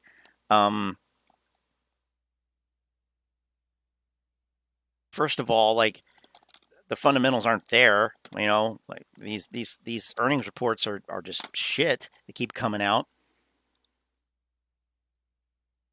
And it started out as like a short squeeze play and everything. and then it didn't happen, and then it turned into a long-term hold, buy and hold, and like that's not how you do it. But whatever, they have to say whatever they can say. Follow the money. Hit the like button. Yeah, hit the like button. We have more likes than we do concurrent viewers, so that's good. When AMC popcorn shops, when AMC supermarket, I don't know. We've been hearing about that. We've been told. Yeah, come to the movie theaters. Yeah, movie theaters will always be a thing. It's a cheap date. Fine. But what if I'm disabled? What if my mom can't maneuver? What if I don't want to deal with the crowds because whatever reason? What if I'm deaf or something? I'm just like, not everybody, I'm sorry, not everybody wants to go to the fucking movies, especially when they have bed bugs. Oh, yeah. Feeling that that the movies provide, and Who cares? it's never going to go away. It's never going to leave the American Things, psyche. okay. The American psyche is like a third party talking about the American psyche. Yeah, you tell us about the American psyche, Al. Tell us, what is the American psyche? It's never going to leave that, right? Okay, go on. Is more or less indebted to the theater community because it keeps us entertained, right? The American psyche is more or less indebted. Is more or less indebted to the theater community because to the theater community. No, I would say more that it's Hollywood. Like, most people don't give a fuck. The only reason they care now is because AMC is the vehicle to generational life-changing wealth. It's the only reason. But before it was GameStop, it was video games, yada yada yada. It could literally be, if this was Babcock's and Wilcox stock, it would be, geothermal heating systems and nuclear boilers. That would be the key. That's indebted to that, and quite literally we are actually in that case. But B&W stock has gotten beat up quite a bit. But anyway, hometown heroes here in Northeast Ohio. But very, very important company history, and they're still around. Anyway, it just happens to be movies, so we got to figure out. We got to come up with every way to paint this as, oh my God, we wouldn't be who we are without movies, and without theaters. I'm sorry, without theaters.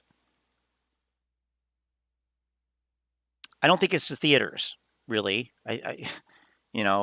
Theaters are nothing without movies, without actors, without Hollywood, without special effects, without, all the other things that go into it, without camera people and props people and, properly handled fake weapons or real weapons, etc. Just like, but let's patronize the theater community here. It's ridiculous. Americans want free Kodi streaming. Right. Now, I'm not going to say anything else about that, because I don't want my channel to get. You guys can talk about whatever you want, but I'm not gonna condone that. Americans want free streaming with coworkers and family passwords. Yeah, but Netflix is going to crack down on that, right? Hey, Tony Tanko, how you doing? The more you go to AMC theaters, the more free popcorn you and friends get. It's true, but you got to buy a ticket. Everybody was excited last year when free popcorn for the AMC Stubs members, Investor Connect, whatever. Yeah, well, you got, it's like free with qualifying purchase. So it's Adam Aaron's whole shtick. It's his whole shtick as a gonif. Some people get that. Loyalty program, basically. That's his whole shtick. He's done it at every company he's been involved with. And every company has it now. So it's not even like he came up with it. So he just, convince people like, hey, yeah, we should institute this loyalty program. But nothing is free. Antoinette buys popcorn from Walmart, 8 bags in a box, $3.84. $3.84. Yeah, I guarantee you, AMC popcorn is not going to be $3.84. Might be $3.84 for a single sleeve of it. Anyway, let's finish this. It keeps us I'm entertained. gonna let it go. Right? And if you watch that interview with Adam Aarons on Lock him up. Lock him Yahoo, all up. you'd get a firm affirmation in the sense that, yeah, we're not as high as our pre-COVID numbers, but we're steadily growing. We've taken huge chunks out of that. So the idea that Americans are not coming back to the movie theater, that thesis is almost done and being annihilated. And I think by Q3, Q4. Who says that, though? The only people saying that, excuse me, the only people saying that are these grifters. Like, to dispel it. Like, oh, all these people saying that theaters are dead, blah, blah, blah. No, they're wrong. Who's actually saying that theaters are dead? That Americans don't want to go to the theater? I want to go to movies. Who actually says that? Some asshole who has a 1 cent price target, which, by the way, I don't know about the price target. It's probably just to troll the apes. That's what I would have done. But Rich Greenfield, was spot on recently when he said Adam Aron knows how to spin some bullshit, basically. He knows how to spin some bullshit. He knows how to sell piss and call it shit, basically. But this whole, like, movies are dead, whatever, Netflix and streaming. Yeah, that's why Netflix did so fucking well this year on their stock, right? That's why their company is doing so well. Like, it doesn't make any sense. Nobody's saying that, like, in large numbers that I see, except for these grifters, because they're using it. It's so fucked up. Create a problem that, create something that's not gaslighting. That's what he's doing. That's what this is. Like, all these people who say, streaming and everything is going to take over movies. Straw man argument, gaslighting, despicable, scoundrelous. Before we'll have back to the numbers in the 60, the 60% range of what we had before. That's a substantial amount as we cross over some thresholds. Okay. So that is all I have to say about that. I should be back here in a couple of days, but time is of the essence. This isn't financial advice. I'm only doing this because I'm going to tell you what I'm doing. I'm going to have a couple of grand squirreled away, ready to execute on this trade as soon as 8 goes out, and it would behoove of other investors to do the same. But like I said, this isn't financial advice. This is just my thoughts on the matter and so on and so forth. I hope you found value. And if you have, please share this video because no, I found negative value in it. I want to short this video. Please. I want to short 8,000 views of this fucking video. So we have AMC's concession prices here. Talking about the butter at AMC. Oh boy. I'd do shots of that with you guys right now. Shots of imitation butter flavor. Come on, line them up right now. Let's go. Welcome to AMC. All right, here we go. Small popcorn, $6.09 to $7.09. Why do I feel like it's more than that, probably? Added flavor, 49 cents. What is that, like Mrs. Dash or some shit? About the sodas. Soft drink, small, $5.09 to $5.29. Holy shit. Oh my god. You can tell I've been to the movies lately. Icy. This is the ices. Oh, that sounds so good right now, though.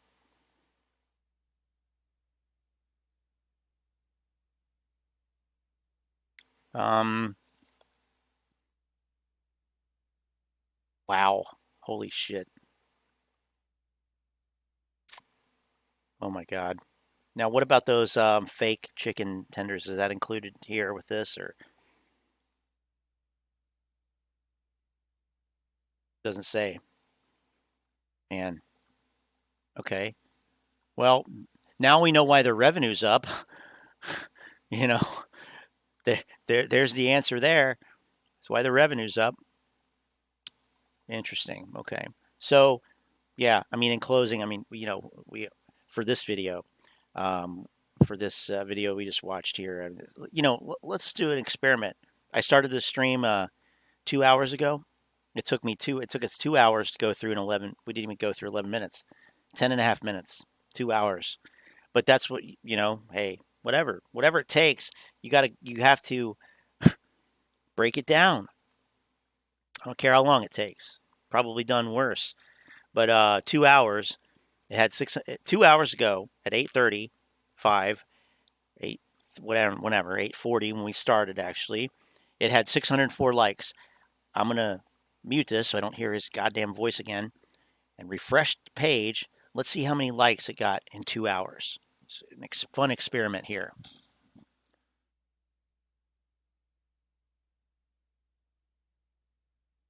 My slow internet gives us all time to think about what that number is going to be. Oh, 622. Okay. All right. Not bad. And I think the views was like 79 something, so it got 800 views and 15 likes or whatever. 13 likes, 12 likes. Yeah. Speaking of likes, we now have way more likes than concurrent viewers, so that's good. Appreciate you guys. Let's see here. What would they say if Ape opens at 10? That's reducing AMC Common by 10. Well, we might find out.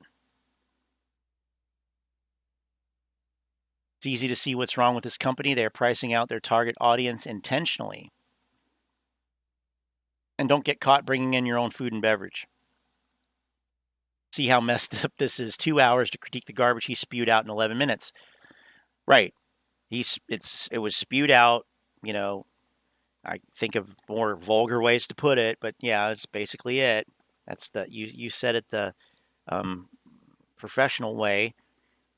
I mean, it's garbage. It's garbage. It's verbal diarrhea. And Antoinette, I'm not convinced that he's an independent grifter. I am not convinced of that. A lot of these guys are independent grifters. They're on their own. Every man for himself. Let me see what I can do. Make some money off of this play. And not the stock, the secondary business around AMC, independently of any other grifter. And then you got some associated grifters. So here's the thing: you have independent grifters, you have associated grifters. They have formed associations with each other. So, like for example, Review Dork and Short the Vix are an item, right? They're both members of that 1348 cult. And I think TMI wants to be part of that club too. So they're associated grifters. But I'm not sure about Al. He's not really associated with anybody except for his weird, Uncle Frank and whoever else. Chad, or was it Chad or Zach or Troy? I don't know. I don't care. So there are levels to it, definitely. And why would you buy more at Chris? Chris, why would you buy more at 10 if it's going to 8 or 5? Just a question. You meant you're short some at 10, I think. That's what you meant to say. Probably one of these creator agency deals. I don't know. I don't think so. I don't think he's necessarily part of that. Like, I think a creative agency would have higher standards. Like, there is no level of consistency or any, there's no level, there's no standard at all. In what he says, like, I don't even know. I don't even know in that video. I cannot grasp the larger concept that he is saying is at work in his theory that he thought about and rationalized, and it's the best he can come up with. Which, by the way, he said that before. My best DD. This is my best DD ever. a few months ago. It's the top. It's like the featured video on his page. This is garbage, you know. Um,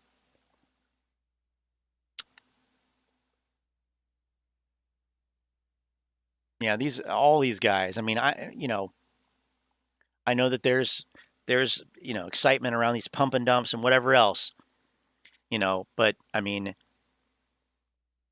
somebody lost 40 grand. That's cool. Somebody else, just wait. Nobody has a 100% win rate on momentum plays. I'm just saying. Marantz is doing another AMC safe space. Yeah, see, I don't know how I feel about that. Not because whatever, because it's not safe, first of all. So he's, but also he's just as bad as the AMC grifters because he's a GME elitist. I mean, how are you going to sit there and be a GameStop elite? GameStop has already proven itself to be worthless. That their split catalyst also didn't do shit. How are they justifying that? Maybe we should go over to Super Stonk and see what those idiots are saying. Like, seriously, how in the fuck can anybody be a GameStop elitist? It's it's the one thing in this current tail end of a bull market, like, how that is dumber than being that is dumber than being an AMC elitist or an AMC ape. Seriously, I like, it's so silly. It's just so silly. Like, oh my god, these guys, grown fucking men.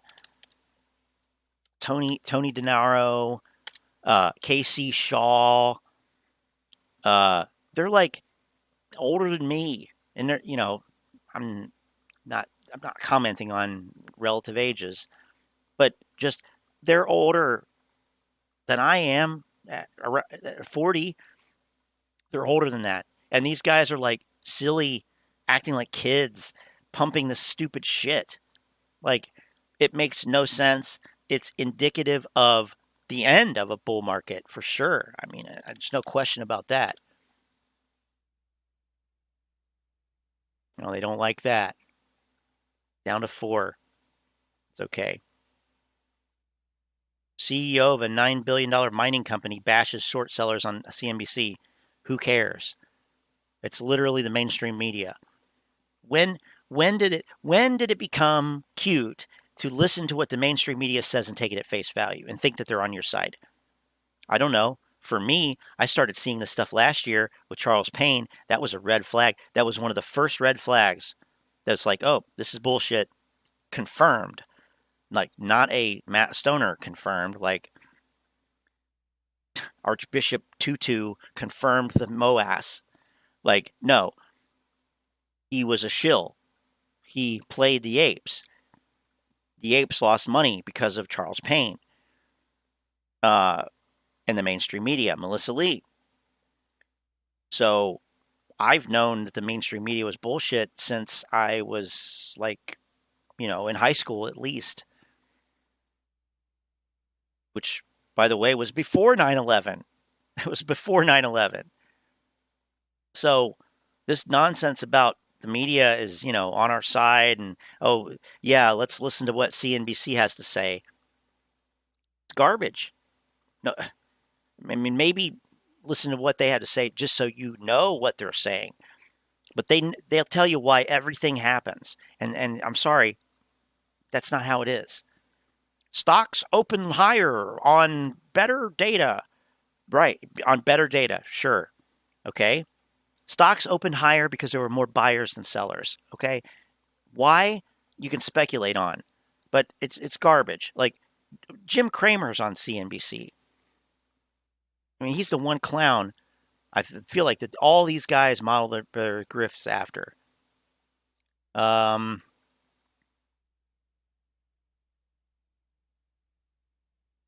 In 2003, the DTC and SEC went on record to say that A, they will protect neither companies nor retail investors. Okay. And so what will they protect? So that's kind of funny. They will protect neither companies nor retail investors. Okay.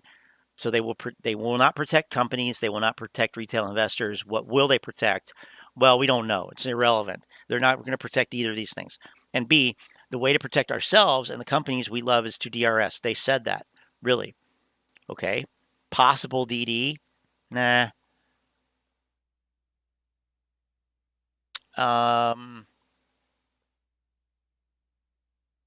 None of this shit. What does any of this stuff have to do with GameStop?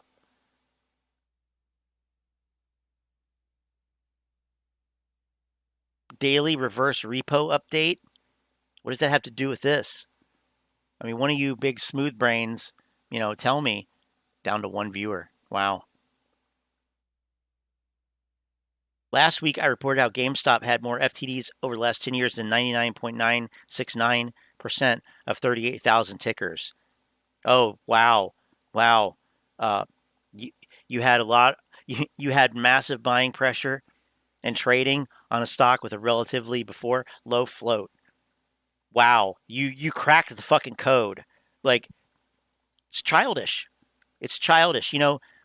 Wall Street analysts and algos and whoever, doing research on this sees this shit and they fucking laugh their ass off. The fact that these apes are hyping FTDs, it's absurd. It's really absurd. And they have a nice laugh over that because we do here too. Oh boy, Betty Boop, the first original first female animated character debuting exclusively on the GameStop marketplace. Oh my God. Wow, I got to get myself one of them. Yeah, that counter can't be accurate. That counter cannot be accurate. So we got Romanian here. Okay. I'm just going off of what it says. So I don't mean to imply that you guys aren't here or don't count. I'm just not even gonna look at it.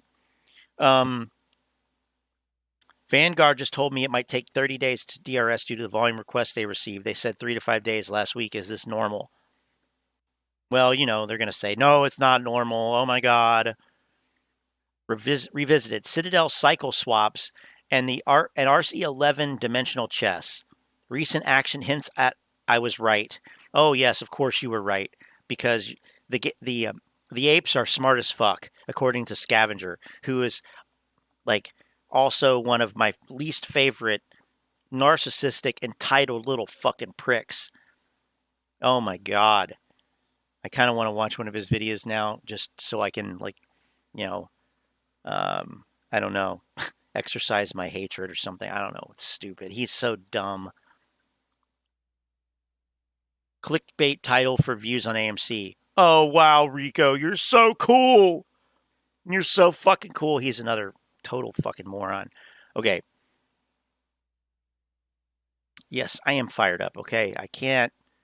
I just, lottery stocks. AMC prediction for tomorrow. Pump? Yeah, right. Because all signs are pointing to a pump tomorrow. Sure. And people are going to come back and say, you said it wasn't going to pump. SEC warned meme stock investors with the pie in the face video. Yes, they did.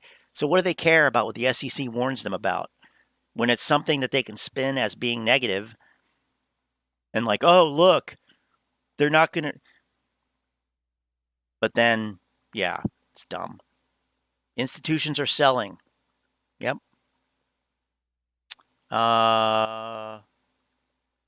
What's going on, guys? Welcome back to another video. My name's Shartavix.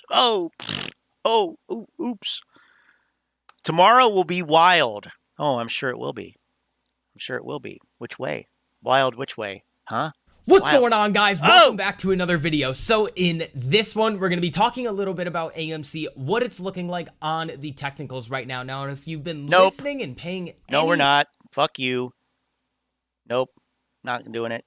Not doing it. Not doing it. Sorry. I just wanted to hear that. Yeah, here we go. Here's this idiot. Oh my God. Here we go. And what's going on, guys? Listen, I just wanted to jump in. What's going on, guys? You gotta do it like that. I'm making this video. AMC's down 6%, but something very significant today. Obviously, we can look at Weeble's volume. I'm looking at Weeble today to watch AMC. It's showing. Yeah, make sure you use Webull to buy the ape ticker. Okay, you got to buy the float. Spend $1,000. $1,000 will make you $1,500 will make you 1.5 million on the MOAS. It's true. So make sure you use Webull, and alternatively, if you can't do that, you don't have an account, use Robinhood. You can buy it on Robinhood. Buy it there. That's the only way to squeeze. Sorry, it's going to cost you $1,500. Make the check payable to Scott Allen. And it's on multiple. This guy sucks, doesn't he, Model 3 dude? I mean, it's ridiculous. He's like, it's almost amazing that we were actually able to rank these guys because they all fucking suck. I can't even stand to look at this squinty-eyed guy anymore. And we got to look at Frankie Muhammad too. He's another fan favorite here. But yeah, I mean, oh great. So you looked at Webull's volume. Okay, good. You're getting comprehensive market data there. Let me tell you. Yep, you're getting it all. Though, but Weeble's just easy to pop into my phone and look. But AMC's float has turned over fully today. The turnover for AMC's over 550 million. No, it hasn't. What? What are you talking about?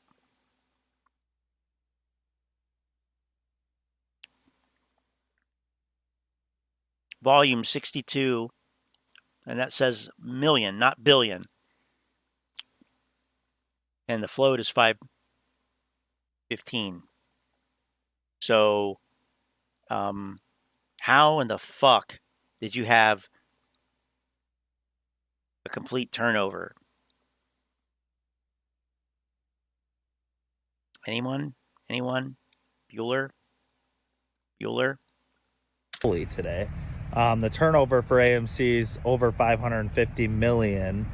As I'm making this video for the day when the float only has 516 million shares. So we know that the New York Stock Exchange there's only like 41 million volume right now, but these fucking scums of Wall Street have literally own nothing. They own 0% of AMC, and they've somehow managed to trade.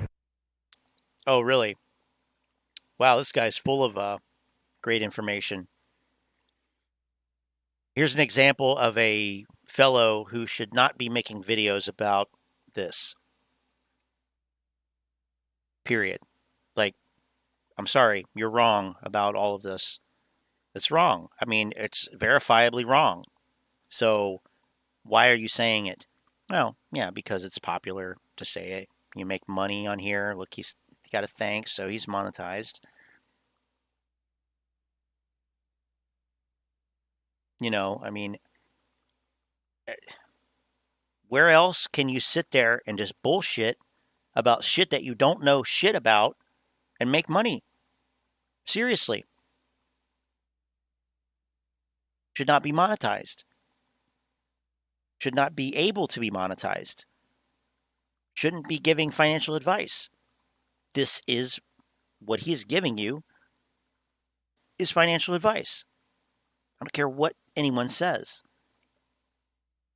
It's being interpreted as financial advice. This guy has no business doing that. I don't have any business doing that, which is why I don't do that. I'm just looking at what's being said. Does it match up with reality? Does it match up with facts as far as we can tell? Yes or no? And bringing that information, but, you know, we don't know something, we say that. If we think we know something and it turns out we don't, then, you know, we correct ourselves. But it's just absurd. It's just absurd. Would YouTube allow somebody to sit there and talk about how to do plastic surgery, like on a very detailed level, like marketed towards amateur plastic surgeons or amateur dentists, at-home dentists? Would they allow that? Would that be okay? Why is this any different? It's misinformation. Borderline or not, either borderline or way over the line, fraud. Oh God, Astro. No thanks. The entire float, and it's not even the end of the trading day yet today. Just something, you know, you can look at it for yourself, just a little bit of perspective of what we're dealing with, you know. Hey, Omar, you gonna, say something about, waiting until a red day to come on stream? Huh? I'm letting you have it here. Go ahead. Let's see. Let's, give us a bit, give us what you got.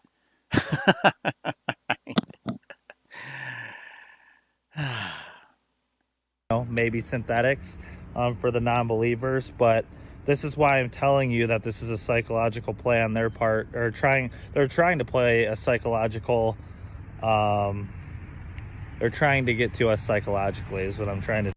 Well, that was very well spoken, but they're trying to get to you psychologically. Like, this whole thing is a that's what all of this is. And what you don't realize is that, maybe they do, I don't know, but I think this guy's like a true believer. I think he really is. Doesn't excuse any of it, really makes it worse, but it's like the hunted becomes the hunter. He was manipulated into believing this. Now he's manipulating others with increasingly desperate and ridiculous statements. And things like, oh, there was 500 million shares of turnover today, blah, blah, blah. Right. Okay. Where'd you get that? Oh, from Webull. Ridiculous. I mean, can I just say, fuck Webull. Fuck Webull. To tell you. Why do the apes hate Robin Hood, but they love Webull? I mean, that is so backwards in my view. So backwards. So we're gonna have our Webull doesn't even give you fucking real-time data. It's so fucking stupid. It's such a shit brokerage. things, coming up, but they're fucked on the dividend. That's the reality. We know that retail owns 95%, probably 100% at this point, but the reality is that we're holding. They literally traded the entire fucking float already, and it's 2 o'clock, using their synthetic shares. Sorry if you don't think there's synthetics out there, or naked shorting going on or what, but the reality is the data is telling us that the whole entire float has turned over today. Isn't that fucking alarming to you? Well, I'm going to bring up Webull right now. So I do have it here, and we're going to look and see what it says, and we're going to look at it. And Omar, I appreciate you using the O word, okay? I appreciate that, Let me just say, the comment came off a little apish because I do other things other than do these live streams. I'm not here every day anyway. So that's how the comment came off. And so I laid it on a little thick in my response. But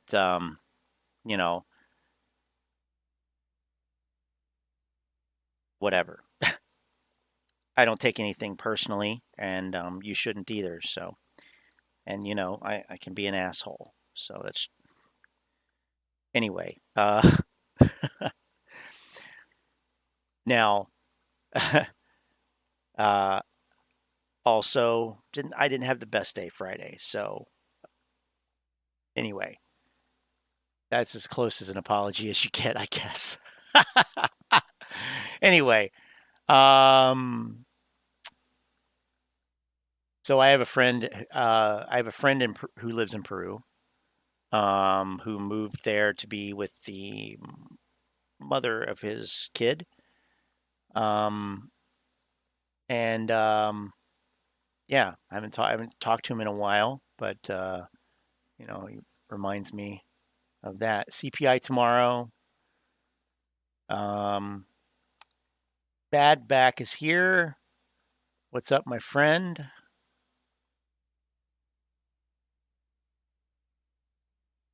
Apes don't understand liquidity. They keep saying how the float was traded.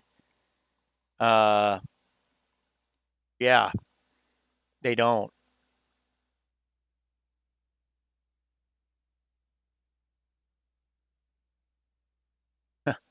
Well, you don't have to apologize for anything there. Bought AMC last year and sold it. Since then, I've been watching all this movement. Well, I bet you're watching this movement and saying, wow, these Americans are so dumb.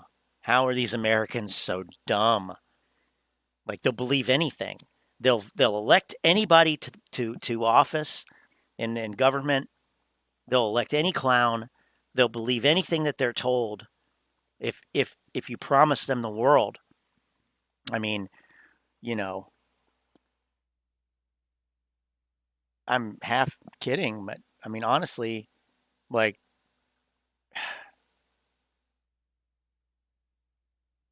I don't think. Well, anyway, I don't think this could have originated from any other country. I mean, but you do have, obviously, there are, you know, true apes that are from other countries, and it's not just an American thing. But I mean, you know,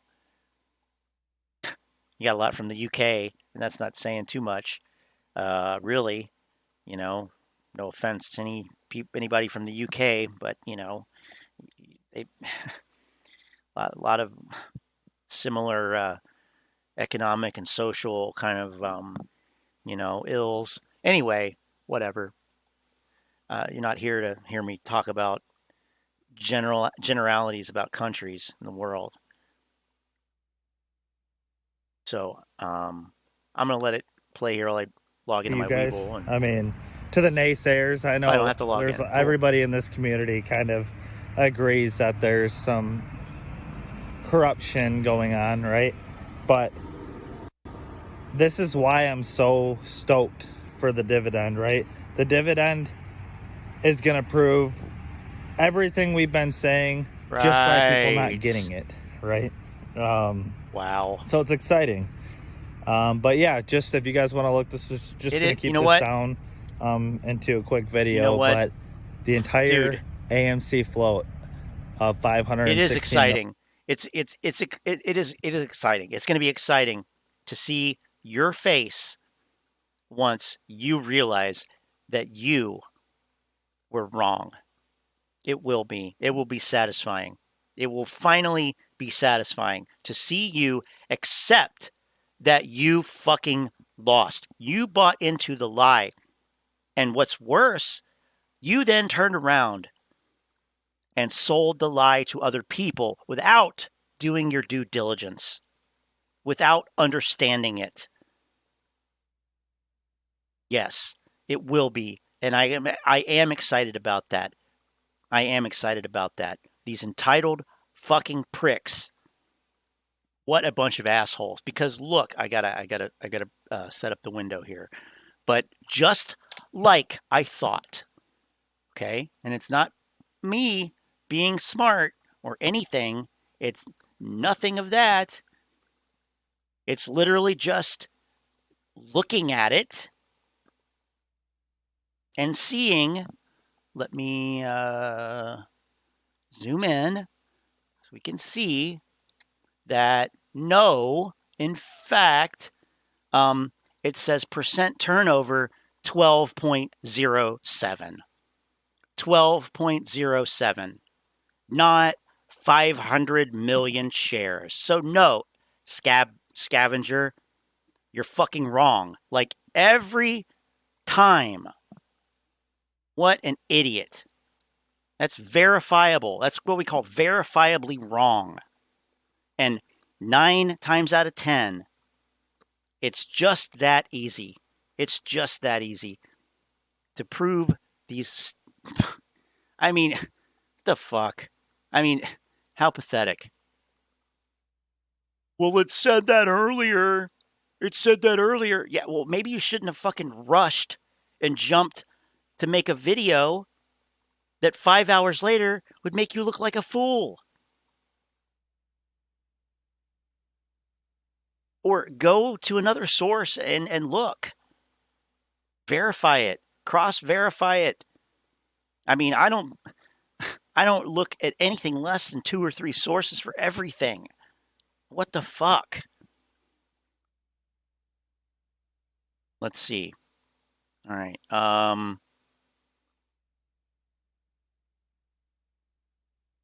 168.65%. Right. Let's see. This was posted earlier by Manny. He posted this one in over in Telegram. I don't know where he is, Len, actually. I don't know. I think he was at work. I don't know where he works. But it's like a golf course or something. I don't know. Oh, you probably meant for it to go to that shit. I think he meant for it to go to that time code. In the last 2 years, like, wait a minute. obviously, I don't remember watching I recently this. went back to go see the Minions movie at my local AMC theater. I don't recommend to. We're gonna we'll change the pace a little bit here.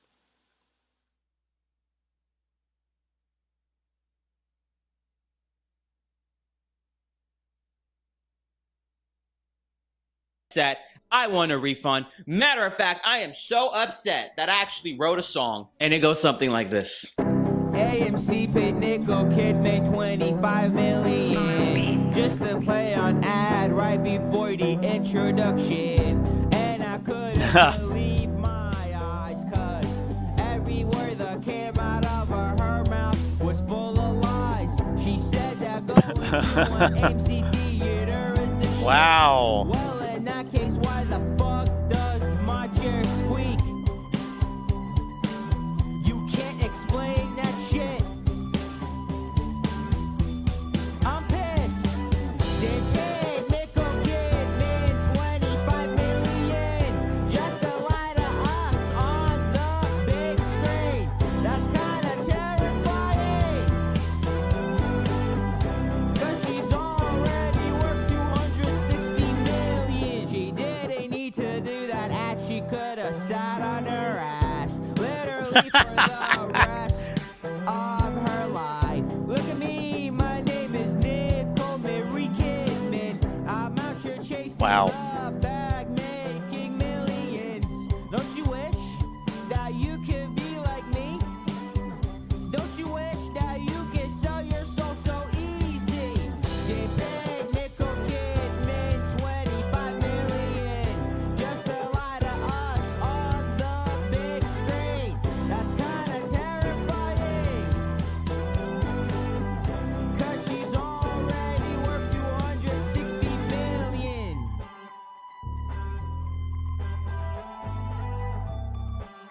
I hope you enjoy that. Obviously, I didn't really play the strings. I made the song a while ago. I don't really hate Nicole Kidman. This is all jokes. Okay, don't take it too seriously. But if you did enjoy the video, could you please give me a like? Okay, because that's gonna help it boost in the algorithm, and then more people can come across this video and Right. Well, I have to say, I liked it more when I thought it was real, but I don't know, maybe it's just saying that. Who knows? Who can trust anything anymore on here? Oh, that was just a joke. I don't actually hate AMC. Since it's the theme for this video, let's go. Let's kick it off. Hey everybody, it's Al from Boston. How are you? Listen, I'll make. How this are really ya? quick. I'm in Spain right now. I should be home sometime late tomorrow. I want to just talk about what happened today with AMC. Listen to him fucking playing up his bullshit Boston accent. Listen to that shit. Such a fucking tool. Yeah, we went down substantially. Went down to $21 right now. After Oh, fucking fantastic. What a brilliant analysis. Not a huge deal. We were expecting that. Nothing has changed in terms of resolve and in terms of conviction on this play. Everything. Yeah, right. Yeah, right. Good luck Good luck with that self-fulfilling It's prophecy. fine. We were expecting this. We always are expecting them to do treacherous things, as always. That being said, don't worry about a thing. It's not a huge deal. There's all sorts of stuff happening next week and whatnot. So he sounds like he sounds like a parent talking to a kid that got dumped by his girlfriend. That's what it sounds like to me. I mean, this is so pathetic. Pathetic. one of the things I want to just want to be honest with you about is, oh, really? If you see, people talking about, oh, I can't go through this rigmarole of going up and down, I can't do it anymore and stuff, just tune them out, man, and tune out people that just habitually bash other people. I'm seeing a lot of that. I'm getting thrown into the mix. I don't want to be involved in any of that stuff. But the bashers and then too late, baby, bashers and whatnot. You're in the fucking thick of it, Al. Oh yeah, you don't want to be involved in it?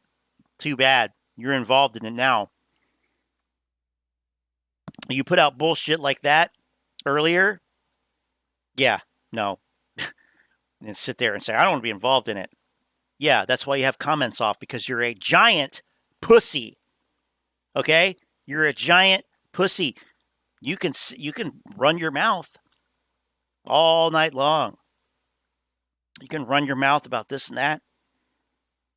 But you can't handle any criticism. That's one reason why we know you're full of shit. One. That's just one reason. Just one. Okay? And the actual words that you say, yeah, that's how we know that you're a fucking full of shit. You have no fucking degree in finance. Never. No fucking way. There is no fucking way.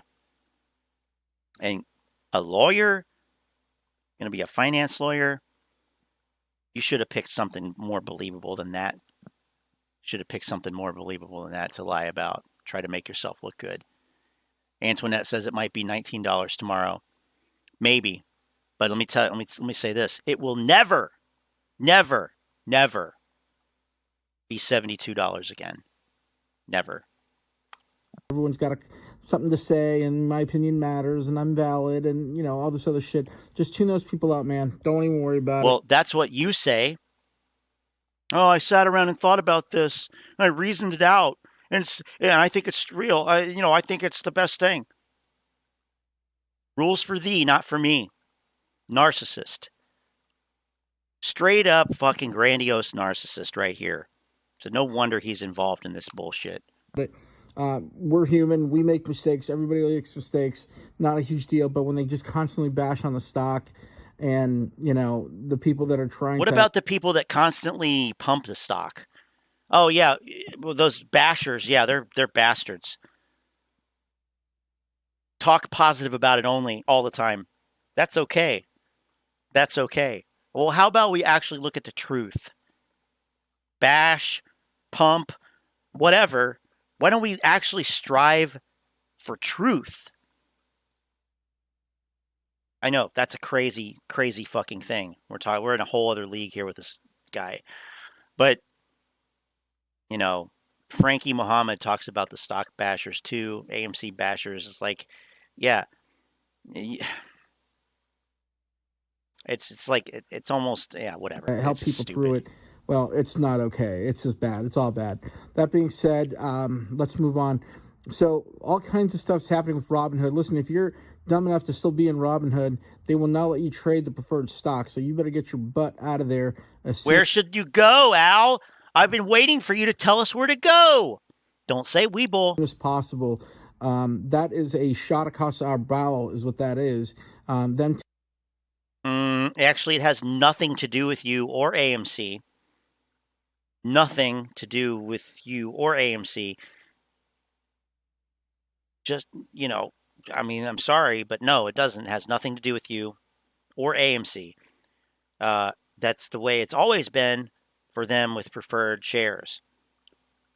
So you can look that up, but no, it's not a shot across your bowel. What a gross fucking image. Telling us, hey, we don't want you here. We don't want your business. Get out. And I would do it sooner rather than later. I would do it today. I would not waste time. If you're still with Robinhood, I don't know why you would be, but there's still people that do it. I don't know why anybody would listen to this grifter, but people still do it. Give me a... Is Wrench Capital really saying the Fed is going to pivot and do a U-turn and start loosening? Is he really saying that shit? I mean, there's another one. Where did we put him? I mean, do we even rank him? I can't even remember if we ranked him. I guess we didn't rank him. I'm actually surprised. Oh no, there he is, right there. Shit, right in the middle. See, last year when he was not on camera, he would have been ranked higher. But now that he's on camera, meh, he's just, whatever. But the big hint, Fed U-turn.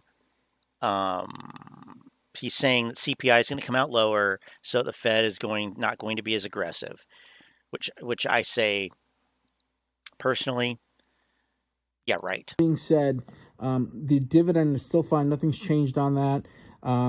Also, there is all kinds of stuff going on with BlackRock. BlackRock has been trying to smudge the lines, doing all kinds of shady stuff in respects to the SEC trying to, the broker halts and all this other nonsense. And now they're asking to do some other craziness that our friend over Tom Zazzulo had mentioned on his... Oh, Tom Zazzulo. Tom Fudzzulo. Another moron who should not be talking about anything to do with finance. Another conspiracy, total market conspiracist is what I call these guys. They literally believe that everything is fraudulent in the market. It's just displayed because that's what they want you to see and believe. That's what these guys do. He's a market conspiracist. And he's, like what, 23 or something? Yeah, okay. I couldn't imagine being that confident about anything and actually having, the balls to make videos about it when I was 23. I mean, are you kidding me? What a ridiculous notion. I mean, for that matter, Trey, although he's aged from 23 to 20-year meth addict in the last year. So, I mean, that's what being rich does to you. I mean, I can only imagine where the apes are at. Anyway. His channel, be sure to give him a like and go see what the videos that he produced. He produces really great content, and it's up to date as of a couple hours. So when a big bank like that and a big fund like that is sketchy, doing stuff like this, it tells you that they're in trouble. It tells you there's an indication of liquidity problems and solvency issues deep within the company's core. That's when you're over leveraged and you don't have enough money to cover everything because, well, then you're forced to sell. And what happens when you sell one commodity, whether it be... I mean, the problem with this is, dude, you're talking about short positions. So, what do they do? What do they do with the money that they received from selling the shorts? They went and blew it on hookers and cocaine, right? No, they didn't. We're not talking about apes here. So to say that they don't have the money to cover makes no sense. It literally makes no sense. It means that you don't understand how this shit works, is what it means. And we knew that. We knew that. Al is a dumb terminal. Somebody is feeding him information. I think it's that Chad guy or whatever the fuck. But he doesn't know anything. He actually does not know shit about any of this stuff. Because you can tell when he is reading from his teleprompter or whatever notes, and you can tell when he's just riffing. He's just talking off the cuff. He's improvising. And he says stuff like, "Oh, I'm not overwhelmed with interest rates," or similar stupidity. I think Al, in other words, I think Al himself may be a puppet.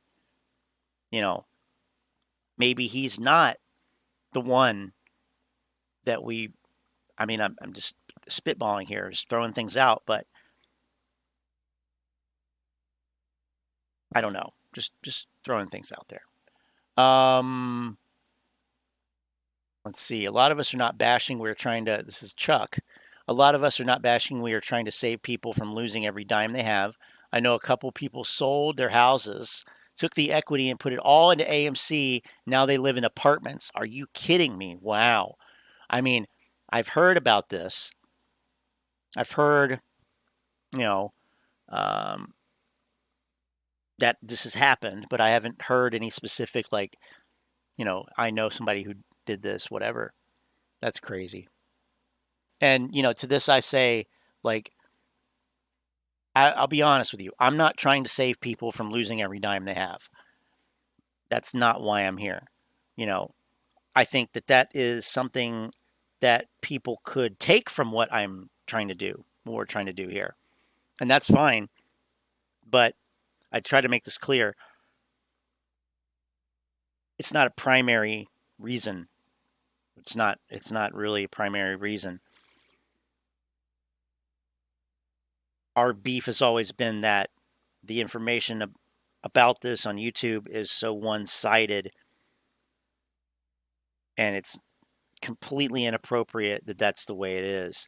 The only way that we could really see to change it was to just put out other information and try to get people to question these guys.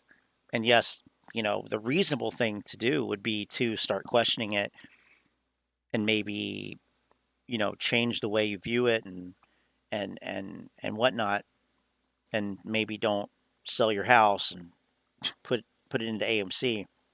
But at the end of the day, I mean, I know that people are going to lose a lot, lose everything. And obviously I don't want to see that. It doesn't make me happy. But I'm looking at the source. Why are they doing that? A big part of it is because these grifters, liars, frauds have put out this information for so long without anybody questioning it publicly. And it's just not right. It's totally fucked up. It should not be the way it is at all. YouTube should, I mean, they're a corporation. They don't give a fuck. They don't give a fuck. They will never give a fuck. It's just not right. These guys should not be, and let me say this. Not only are they putting out misinformation on a daily basis, I mean, I don't care who it is here, but you've got some of the worst, the worst offenders putting out videos every day. More creative, more ridiculous, each one than the last. So the dominoes are falling fast from Finance News. And Finance News gets 2,000 views in 3 hours. I mean, it's not like massive, but that's kind of a lot. That's a lot. Why are so many people watching this shit? Why are so few people watching other stuff? Well, that's psychology. It's human psychology. It's greed. It's all those things. But options chain update. Oh, good. Yeah, that sounds super bullish to me. This guy, Susquehanna just collapsed. I'm sure they did. They just collapsed. Did they? Really, Matt? I mean, are you stoned or something? Like, what the fuck?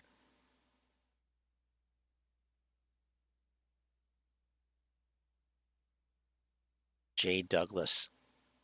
He's another one that I wouldn't mind seeing lose it all.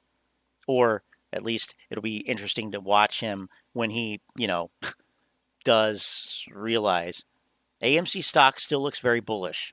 Oh, okay. Well, when has it not looked bullish in the last fucking 18 months, Tyler? Piece of shit. Where's your hat today? Where's your fucking stupid hat today? Not so excited, are you? Stimulate and trade. Can't even bother. Can't even use his own voice. Let me just type out a fucking lazy ass script and have the computer read it and put some, synth wave images on the screen, and that's all. It's all you do.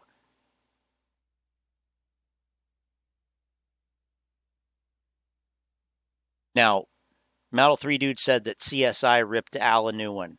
Where was that? Do you know where that's at?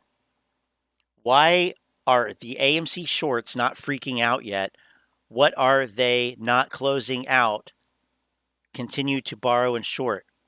Because the stock is too high. Not that hard to understand if you think about it. Also, they know, they meaning short sellers, institutions, Wall Street, whatever you want to say, they know that you don't have any money. They know that you're broke. They know you're not buying the stock. They know the volume was 10 times higher last summer. They know that. They know that you blew your load early, is essentially what I'm saying here. They know that you're in that like refactory period where you can't do anything.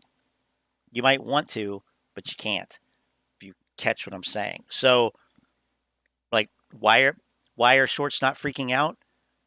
Let me flip it around on you there, Marine. Why would shorts freak out? You don't have what it takes to freak out the shorts. That's the hard truth here. There's nothing that you can do right now, and this is foreseeable future, you know, the way it will be that I can tell, I don't see it changing. There's nothing you can do that will freak out the shorts. They have more money. They have more capital. They have more, they used to say, it doesn't cost us anything to hold. It costs them, literally costs them to short. Yeah? Well, why are they closing out their positions and continuing to borrow and short? Because they're making money doing it. At the end of the day, that's why. I mean, why would anybody do anything in the market? It's to make money. That's the point. I haven't heard a lot about the change the market, make it more fair narrative lately. Interesting. Let's see. Trey's like 65 now. Would love to see you talk on Al's live chats. Oh, yeah, right. I mean, yeah, that will never happen. That will never happen. Are you kidding me? I mean, I like, don't get me wrong. It would probably be a shit show, honestly. But there's no way. Al is I've already had contact with Al. And he called me a cum guzzler. Okay? Like, it would just never happen. And then somebody mentioned my name in his chat. And he was like, oh, who's Scott Allen? I don't know. I don't know who's Scott Allen. Yeah. It's the guy that called you a grifter in your fucking chat, Al. Fucking grifter. I don't care about the shares. It's the entertainment. Yep. Okay. Al blocks anybody that questions him or challenges any of what he says. And I think that's what happened after I called him a grifter. I mean, I knew that this isn't the kind of thing you can really, like, you have to have a conversation. This takes time. It took us 2 hours to go through an 11-minute video, so, like, if I'm gonna have any, if I'm gonna be seen at all, I gotta go for shock value. So that's why I went with, like, you're a fucking grifter or whatever. And then he just blew up, But hey, some people did come over and check out the channel, so it did work a little bit. When the dividend thing doesn't lead to moon money, AMC will dump like an elephant on laxatives.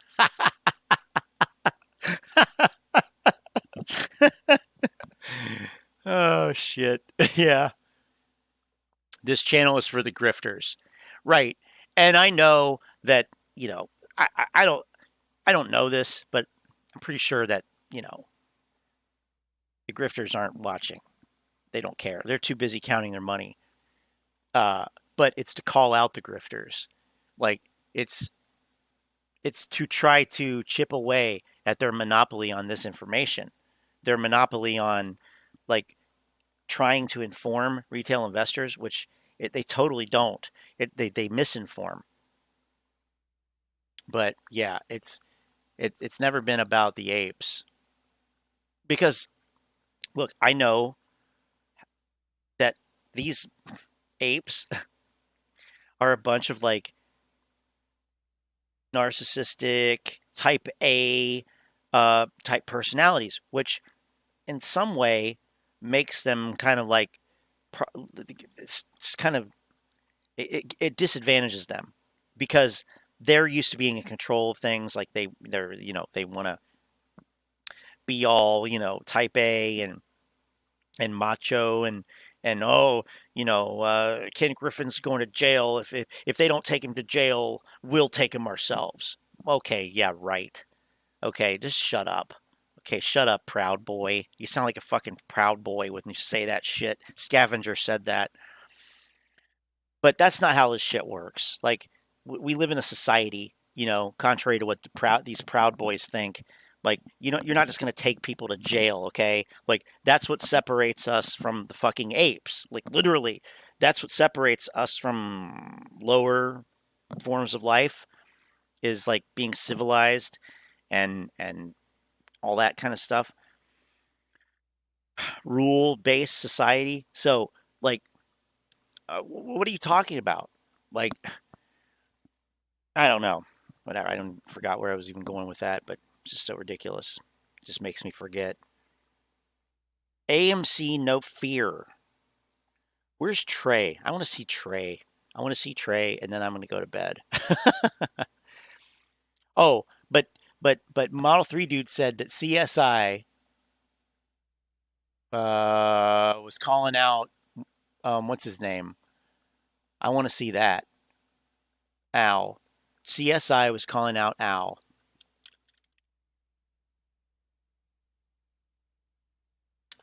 And I also think it's hilarious. Bad Back and others in here, Chris, who know.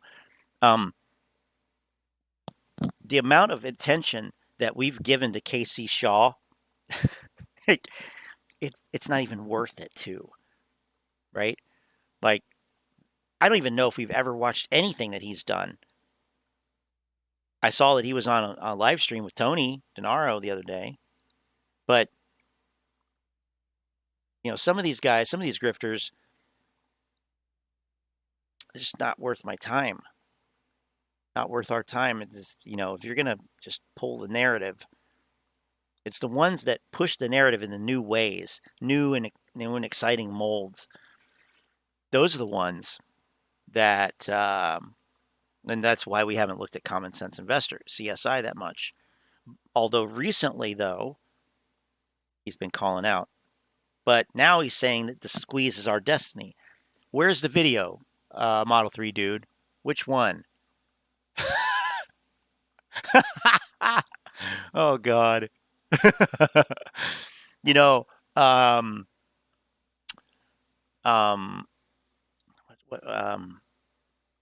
Remember when Trey had the eye patch?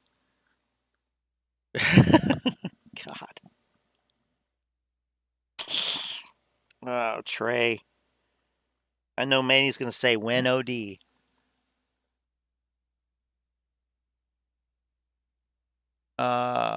Where? Yeah, I need to know which video it is. Yeah, Pirates of the Caribbean. Well, maybe Johnny Depp will be back now. Maybe he'll be back now, and then man, thank God for Amber Heard. Now Johnny Depp can go back to Pirates, and AMC can have a Pirates of the Caribbean movie again, and that will be the catalyst. And Trey can wear his eye patch, and I don't know. Where is this one?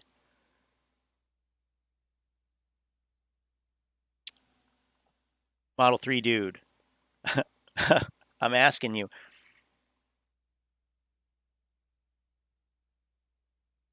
Yeah, so many grifters, so little time. I know. What's up, everybody? It's the Common Sense Investor coming at you with another video. Ugh. With another video. I've had to give you should a just lot do of audio thought only, maybe. In the past couple of days on what my next video would be, hopefully that y'all can understand what I'm trying to communicate to y'all. The best way that I've seen to do it was during my 2-day sabbatical. I watched a show called Contagion. It reminded me of Jaws. And I'm going to show y'all how the movie Jaws, the movie Contagion, is related to the AMC squeeze and your attitudes. Now, in Jaws, as you know, Jaws comes in, eats somebody, eats somebody else. They tell the sheriff. The sheriff investigates. He finds out there's a great white shark out there eating people. Y'all heard Boomer. Well, sheriff goes to the mayor, says, Mayor, there's a shark out there eating people. We got to do something. Shut the beast. Little did we know we were going to get a Jaws synopsis. That's pretty cool. Okay. Down. The mayor looks at Brody and he goes, the fuck are you talking about? Do you not realize this is the busiest season we have? And you want me to just shut the beach down? Well, they don't shut the beach down. Jaws comes in, they eat more people. During my 2-day sabbatical, I watched a movie called Contagion. In the movie Contagion, the virus gets loose, it's killing people, they've isolated, they know where it's coming from, and they go to the powers that be and they say, look, this virus is killing people. We got to do something. And they said, what do you suggest? Lock it down. Lock what down? You got to close the malls, you got to close all stores, lock everything down before millions of people die. And the powers that be looked at him and they go, are you fucking crazy? Do you not realize this is the busiest shopping season of the year for us? And you just want me to shut down all the malls and all the stores and keep people in their houses. So they didn't do it. And long story short, millions of people died. What does that have to do with AMC? I put out this video warning everybody. Adam Aaron played us again, and here's how. And I was very detailed in how we was going to be played and how they had strategized and was able to stop the squeeze.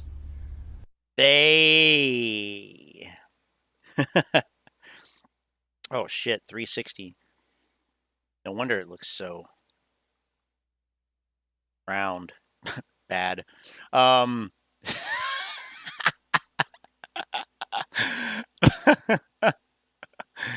See, I think what new people come in here and they hear me say things like CSI streaming from meth lab. And they think that I'm saying that. And I'm just reading what somebody else wrote, like all you do is make fun of these guys. Most of it I didn't even say. Most of it I didn't come up with. Now what that means is millions of people are going to lose their life savings if this don't come through. I received so much hate. Oh, I bet you did. I dared call Adam Aaron out and tell him, bitch, you part of the problem. You're working with them now. Y'all figured a way how to stop the squeeze. All you had to do was this. What happened here? And it would be over. Instead, you drawing this thing out with the ape stock. Well, why would Adam Aaron want the squeeze again? Why would that be good for him and the company again? Like, why wouldn't literally everybody else? Why would they want a squeeze? Like, the fact that retail investors want and expect this, that right there is probably enough to realize it's not going to happen. Like, if it's obvious, it's obviously wrong, kind of thing. I still love that phrase, that quote comes from the guy that invented the on-balance volume indicator. Just, you can't make this shit up. You can't make this shit up. Like I said, so much hate. In 5 minutes, over 35 people unsubscribed. I got death threats and comments about how I just need to hang myself and all the stupid shit that you could imagine. So I killed the video. Hang. I took 2 days off, and wow. I waited for these three to come on out with their DD. Why? Because they are the stock market gurus. No. They're the gatekeepers. The gatekeepers. And we all went to high school with dudes that look like Casey Shaw, that have these big beards now. No offense to anybody who might have a big beard like that. But, you know, we all know this guy, in a manner of speaking. And yes, he knows fucking everything about everything. And he'll tell you how to do everything. And no, don't do it like that. Do it like this. Annoying. Shorts just need to cover. That's it. Right. Because Wall Street, the rich elite, oligarchs, they're always just like so willing to just give up their money. Shorts just need to cover and take a loss if they're sitting on a loss. Like, my God. Anyway, they're the gatekeepers. They're the gatekeepers, which is ridiculous. Like, they're biased, which, I mean, Tony DeNaro doesn't use the term MOAS, though. He doesn't say MOAS, so it's okay. On YouTube, they give us our information. So what they're going to say is obviously going to be true. Now, before I show you what they said, I'm going to play an excerpt from that video that everybody hated me on. And then we're going to get into exactly what they said. Oh, I bet it's going to be the same. Look, This it's going to be the AMC same. newsletter. It's going to be the same. CSI said it, and everybody said he should hang himself. Tony DeNaro and KC Shaw, the gatekeepers, say it, and well, I don't know. We'll have to find out explaining what was going to happen. But he says right here in this paragraph, since this stock dividend, you know, Model 3 dude, it's about time somebody else did. To be honest, you know, like I'm the only thing really in my mind worse than being a grifter is like riding the fence, like 1 foot in, 1 foot out. Like, what are you doing? Like, be honest. That's what you're not doing. Move being announced today is like, and he knows it. He knows it. A stock split. It is logical to assume that once the dividend is issued, the price of our common shares will fall. Let's use Meta as an example. And the numbers that I will be putting there will be just rounded off figures so that everybody can understand more easily. But watch this. In a normal stock split, let's say that Meta has 10 million float. Now we know it's not, but for argument's sake, let's say it's 10 million. And the price of Meta would be 80. In a 2-for-1 stock split, the float would double to 20 million. And the price would be cut in half to reflect $40. Now, it's still $80 million. It's 10 million shares at $80, $80 million. 20 million shares at $40, $80 million. It's the same. Companies do this when their price of their stock gets too high and they want to bring interest back into it. They'll do a 2-for-1 or they'll do a stock split, but normally they want to bring interest back to their stock. That's the purpose of it. The AMC stock price is too high at 24. Got to bring it down so that, you know, senior citizens and toddlers can afford to invest. What does this mean with AMC? We go back to his original statement in the newsletter that says, again, since this stock dividend move being announced today is like a stock split, it's logical to assume that once the dividend is issued. I think we need actual crime scene investigation to come in here and, you know, look at these crimes against common sense, economic terrorists, financial terrorists, like not necessarily CSI, not, you know, I mean, I feel like he's he's at least trying to make sense of it. Like, he's not just repeating some brain dead shit. I mean, it might be brain dead, but he's not just repeating some brain dead shit. Like, this is a rung above. Like, I know that's not like, oh, congratulations, you're one rung above. You're one rung above Al. But anyway, bad back. Any MOAS believer over 40 should get professional help. And I would say even, like over 21, because if you're over 21, you have the, you can fuck yourself up pretty bad, legally.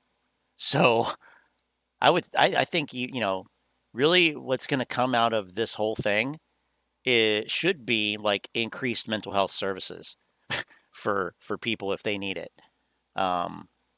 Years or dollars. But you're going to see a surge probably of people seeking mental health counseling and whatnot like that. And you know what? That's not a bad thing.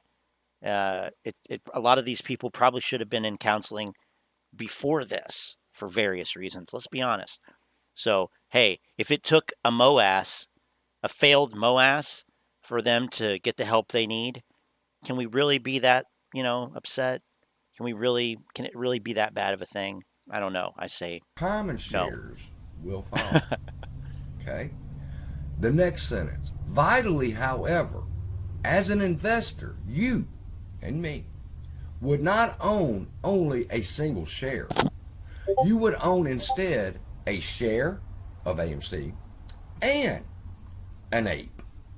So your economic interest in AMC would be the price of a share plus the price of the ape. Right. Let's just say that from now till the 21st, we are putting it on the short's ass. They're having to cover. The stock price has moved up from $22 as it is right now to $46.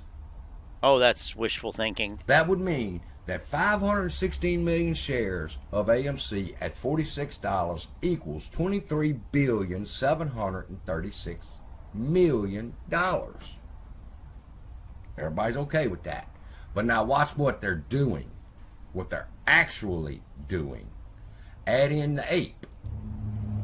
Now we have 516 million ape. Why? Because he done what was like a stock split. There's 516 million shares of AMC, and now there will be 516 million shares of ape. But here's where it gets fucked up, people. This is like a stock split. Okay? And he tells us right here, I'm not making this shit up. 23. He says, vitally, however, as an investor, you would not own only a single share. You would instead own a share of AMC and an ape. So your economic interest in AMC would be the price of the share plus the price of an ape. Then he goes on to say that, and while no one's crystal ball can accurately predict. Omar, do you know Market Moonlord? You know that channel? So if not, you should go check it out. Market Moonlord. He'll tell you when moon. Well, he'll tell you when full moon, when new moon. But if you haven't seen it, maybe we'll look. Apes are going to get a great financial education lesson. They are only at the associate level now. 2 more years and they get their BS degree. Nice. Well, they do say, the losses that you incur in the market, that's like your tuition for learning. So the idea being that you lost money for some reason. If what you should do is figure out that reason and chalk that loss up to learning that, and that's not a bad way to look at it. All I can say is holy shit, the apes, they're paying a lot for this one. Like, you don't really have to pay that much to learn this. You really don't. Like, all you really had to do was listen to me. I mean, it obviously not that easy to fight, your emotion of greed and all this kind of stuff, but like,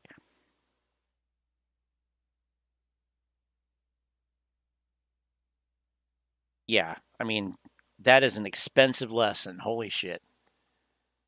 The answer is Scorpio conjunct Saturn on a Tuesday in an odd leap year. Is that the answer? Of course. It's so obvious, Lynn. What was I thinking?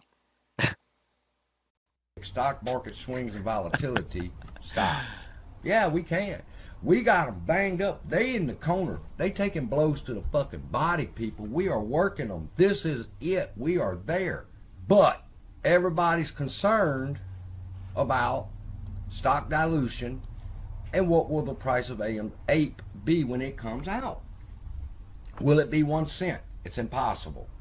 New York Stock Exchange has rules. It has to open at least $4 to $5. All right. The question I asked the broker was, what will the price be when it opens?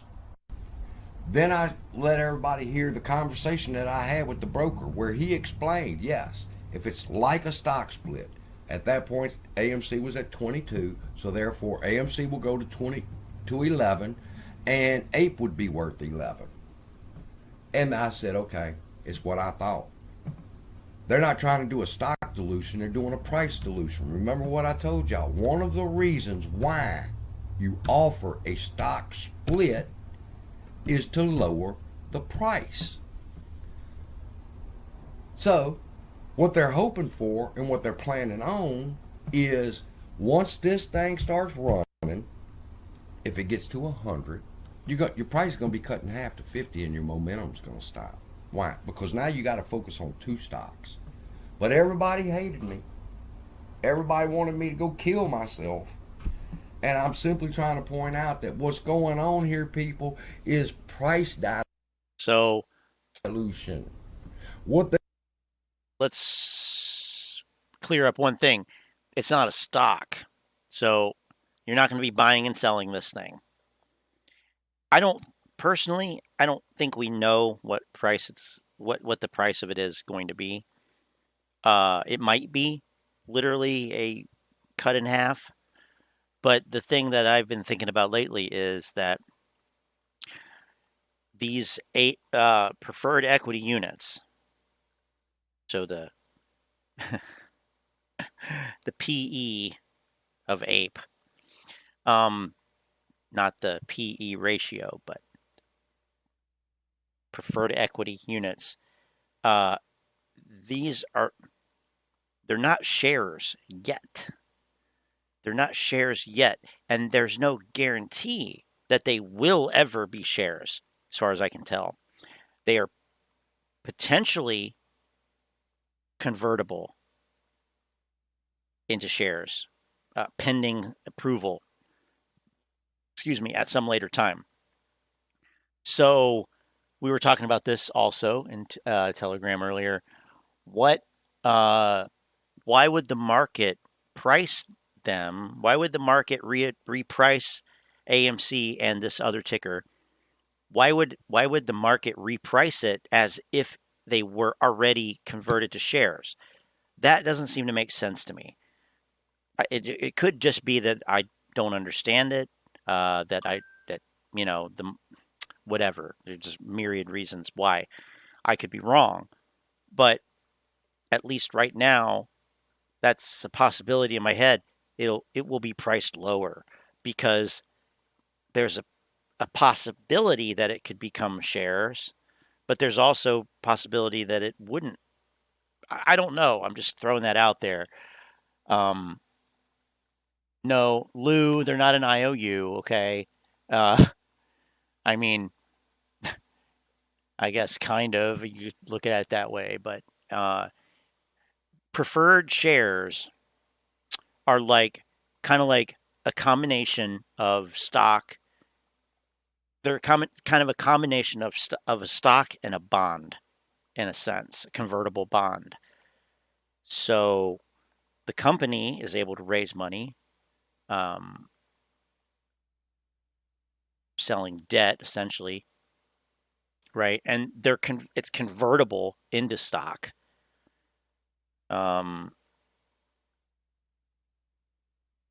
But it's potentially convertible, and it has to be approved. It's not like you can do it at any time. Like there are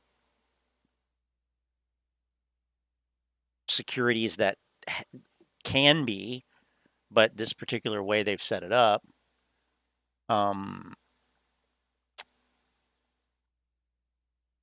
Bad Back saying as worthless as the AMC NFTs. So, you know, Manny's with CSI, 1 ape, 1 vote equals 1 AMC share. Well, according to the document, the FAQ or whatever comparison that AMC put out between the things, which I'll pull up because I don't know if anybody's seen it, but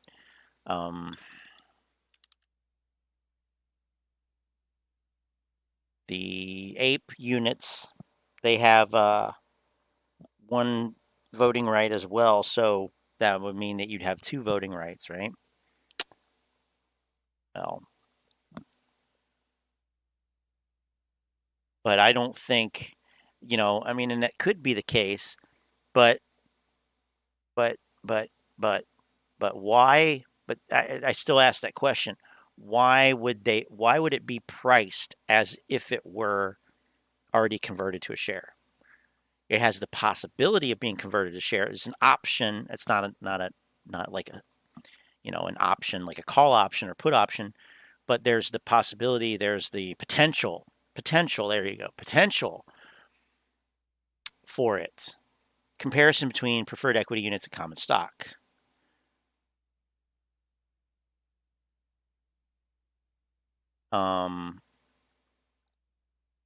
Convertibility. Only upon stockholder approval, 1 AMC preferred equity unit converts to 1 share of common stock. We'll vote together. 1 vote per ape equity unit. Vote together unless Delaware law requires they vote separately. Preferred equity units will automatically convert into the types and amounts of securities, cash, and other property that a holder of common stock receives upon a reorganization event, i.e. consolidation, merger, sale, reclassification, bankruptcy. Dividends.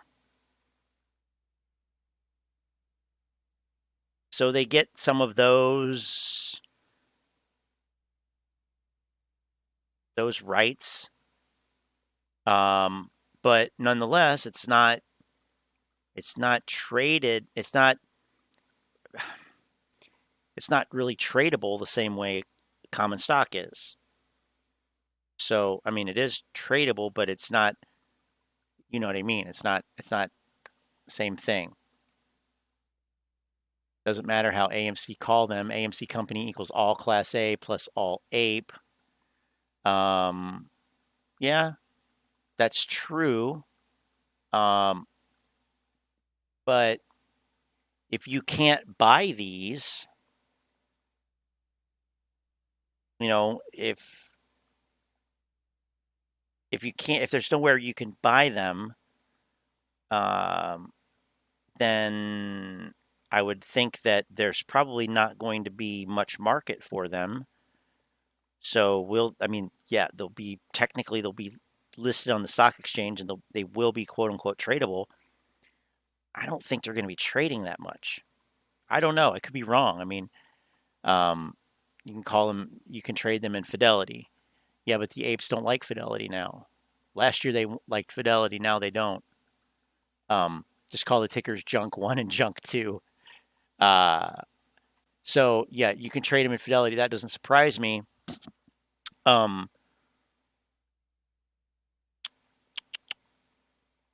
you can deal with them in computer share.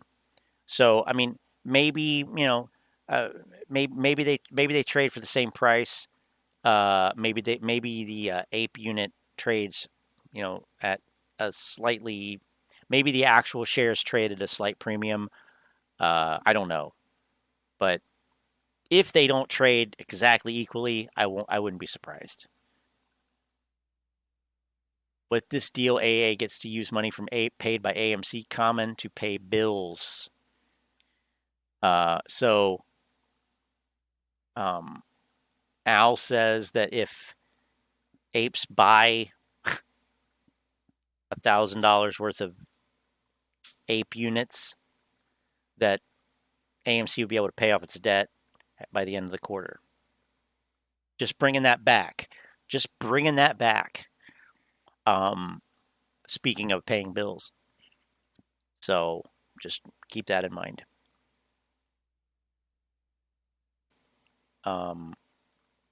So liquidation preference here.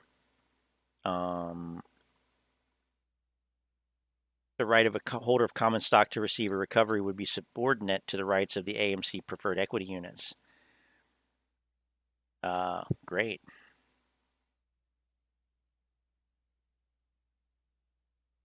I mean, I guess in the pecking order, it is considered, more whatever, has more rights or whatever than common stock. But it has to be, it can only be converted upon stockholder approval. And the way that they, this is just a curiosity, the way that they describe it in this letter is, it says, let's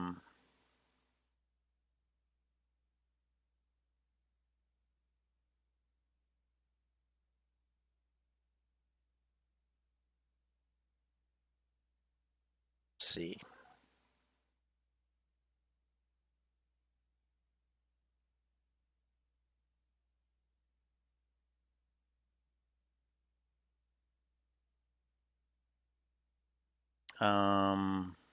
Maybe it's not in here.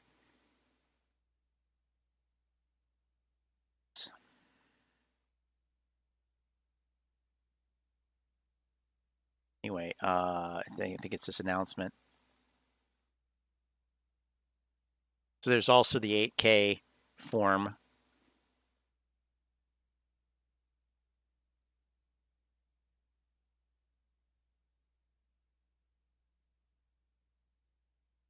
It's in the details here. The issuance, here it is.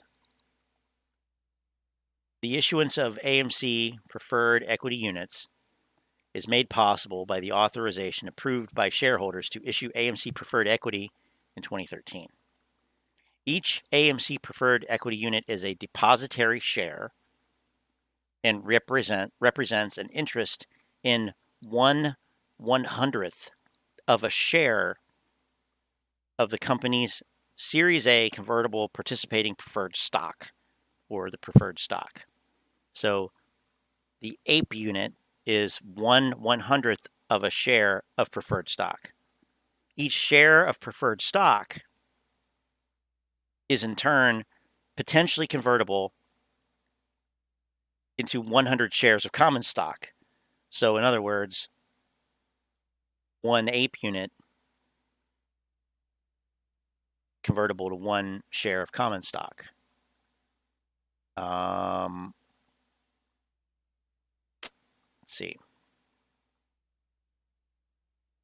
If the common stock amendment is adopted by shareholders, each AMC preferred equity unit will convert into one share of common stock, and such common stock will be distributed upon conversion to holders of AMC preferred equity units on a one-to-one basis. One share of common stock for each AMC preferred equity unit held. So I guess there's our answer, Lynn, about the fractional thing. It says right here, one share of common stock for each APE unit held, not 100 shares of common stock for each 100 APE units held. So I guess, I don't know. Yeah. So anyway, not really much of a point there, just that, you know, it's like a convoluted way of describing it here. The other frequently asked question page or comparison page simplifies it. It takes out this intermediary step of common stock, preferred stock. But technically, I guess ape is 1/100th of a share of preferred stock. Preferred stock is worth 100 shares of common stock. Anyway, it's why not just issue the shares? You know, it is stupid because the apes, because the retail investors have had such an aversion to that notion. He knows that if he just straight up issues shares, there's going to be a major backlash, and you're going to have people leave, which, whatever. So he had to do it in this convoluted, like, you know, roundabout way, which is just, it just seems kind of silly. Like, Rich Greenfield's right. Like, I mean, but basically what he said was Adam Aaron knows how to spin a narrative, and because he has a shareholder base that has no clue what they're buying. He has an uninformed shareholder base, essentially. That's what he said. Pretty sure I put that in Telegram, but it's pretty spot on, like pretty much what we said before he said it. Let's see.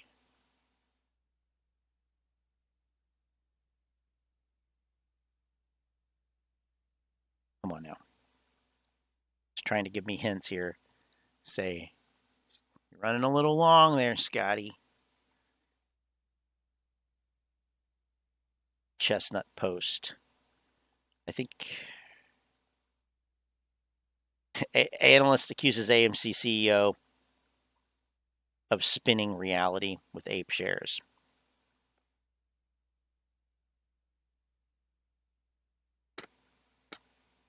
One thing is clear, though. It's not an IPO. Certainly not an IPO. You know, Adam does a great job of spinning reality. He sort of found followers who don't really understand what they're investing in.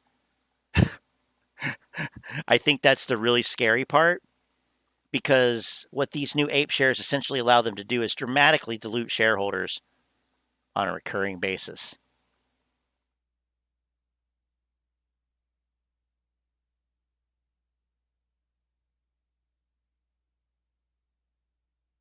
Listen to this. Quote, just 6 months ago, people were hollering to the heavens that streaming was the future of the world. These people weren't expecting Top Gun Maverick to do 1.3 billion of ticket sales in movie theaters. Theaters have a bright future because people want to go out to theaters. I don't. But I'm not going to pretend that what I want represents what everybody wants. Greenfield argued that the movie theater business has fundamentally changed because of streaming, especially given that the theatrical window, the period of exclusivity for movies and theaters, continues to shorten. Movies that are being released in theaters are coming to streaming services far sooner. There's a tremendous amount of easy access content on streaming services. I think there will always be a reason to see a huge movie in a movie theater. But the bar to get you to leave your home and go to a theater is higher than it's ever been, and going higher and higher. And I'd probably agree with that. You know, you want to get me out of my house, you're going to have to really, you know, make it worth my while.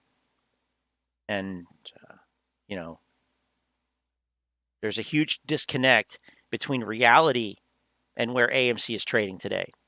I can't disagree with that.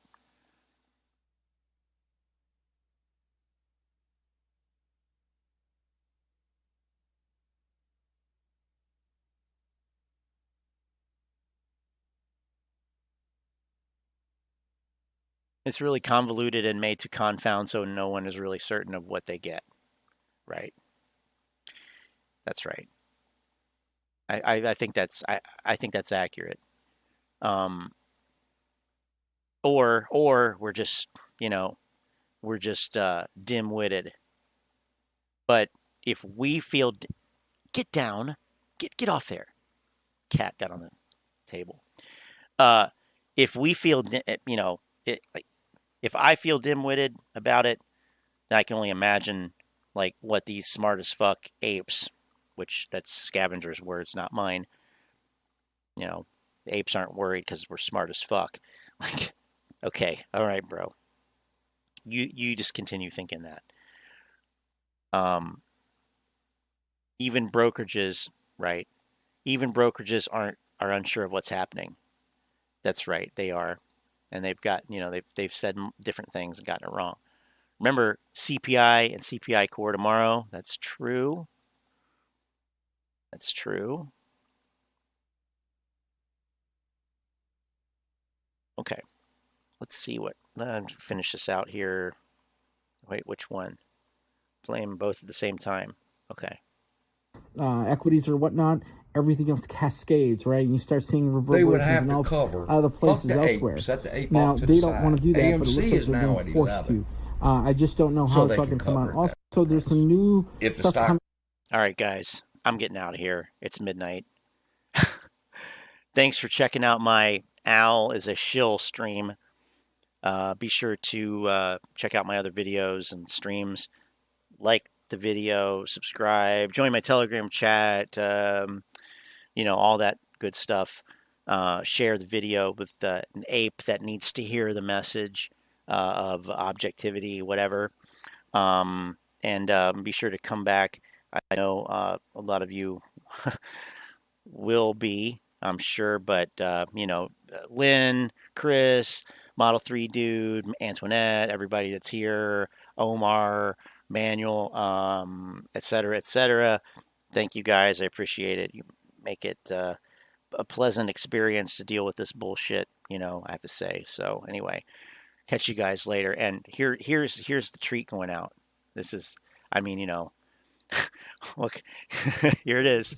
Of EA Look, I Sports waited for in the these game. three. I Those took companies, some right? time off. See you guys. Why Right? wait for them? And They got something like that, a notifications. transaction They're gonna happens, end the fun. and I'm new putting those management, videos on the management center ownership box. These three, transfer is what they publicly made. said, It's and I'm probably gonna tell because y'all, and what my the managing opinion people is that were on, concerning whether it was BlackRock or Citadel, Love y'all. whatever, Be blessed. they need Tune into liquidity the back, next so they're video selling so off you can know those what assets these three rather than said the and stocks what's and going on equities. in their They're comments selling off during ownership. this And it does come in the form of equities, but it's a little love bit y'all. different. It's transacted a little bit different. All right. So that being said, I don't like to leave you start seeing things like that in the next 30 to 90 days. It's literally a need for liquidity. It's like being in the desert and having no water. So just keep that in mind. You start seeing weird stuff on the news and companies that you may have heard of because it's popular, but there's immediate sell-offs or there's pieces missing. A lot of times they don't do it unless it's a big company. But medium-sized big companies that are like, maybe under 500 million, you might see it coming because they need the money. They need the money fast. All right, so that's really it. That's all I have for you guys. Thanks again for everything. I'll see you guys in a few days. Al from Boston, signing out. Wow, they ended at the same time. Hey, I can't believe that. Back to the channel. So we're talking about Oh the news, shit. the market, and Oh everything shit. that's going on. You got a real bad First, temper. I got another FTX. woman I want to have a that talk with wants you me guys to about be this. I've mentioned several times before in this channel. Who turned on autoplay? I don't trust Sam Bankman-Fried. Fucked it all up. Chris, not Chris here. Chris Norland. They ended at the same time. I'm actually kind of like a little bit. I don't know. That was.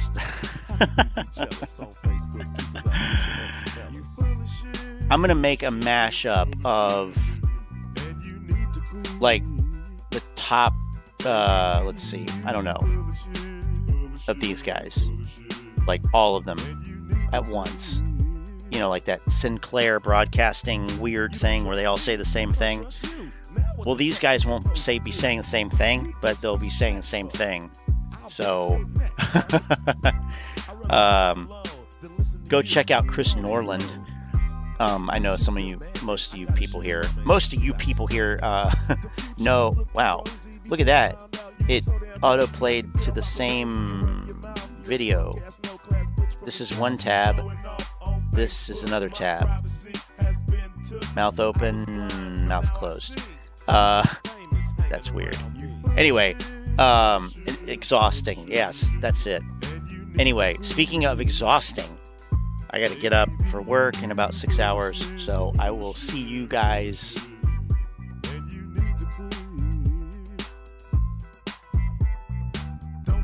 later. You're so annoying. CNBC News just confirmed a short squeeze. What? Right. Oh my God. Next we're going to hear, mark my words, Bloomberg confirmed the short squeeze. Tom Keene on Bloomberg surveillance just confirmed the short squeeze. Yes. Jonathan Farrow, Lisa Abramowitz, all three of them, they just confirmed the squeeze independently, but together. Gap filled. Well, I'd like to fill his gap. I don't know what that means. I'm just stupid. What is Tanko Native saying? We did it. Adam Aaron paid his bills. That doesn't sound like a video of approval, but you guys will have to find out about that. Okay, right? Lynn, thanks for being here, my friend. It's a pleasure, truly. So enjoy your night. And I'll catch you over in Telegram. And I'll catch the rest of you later. See ya.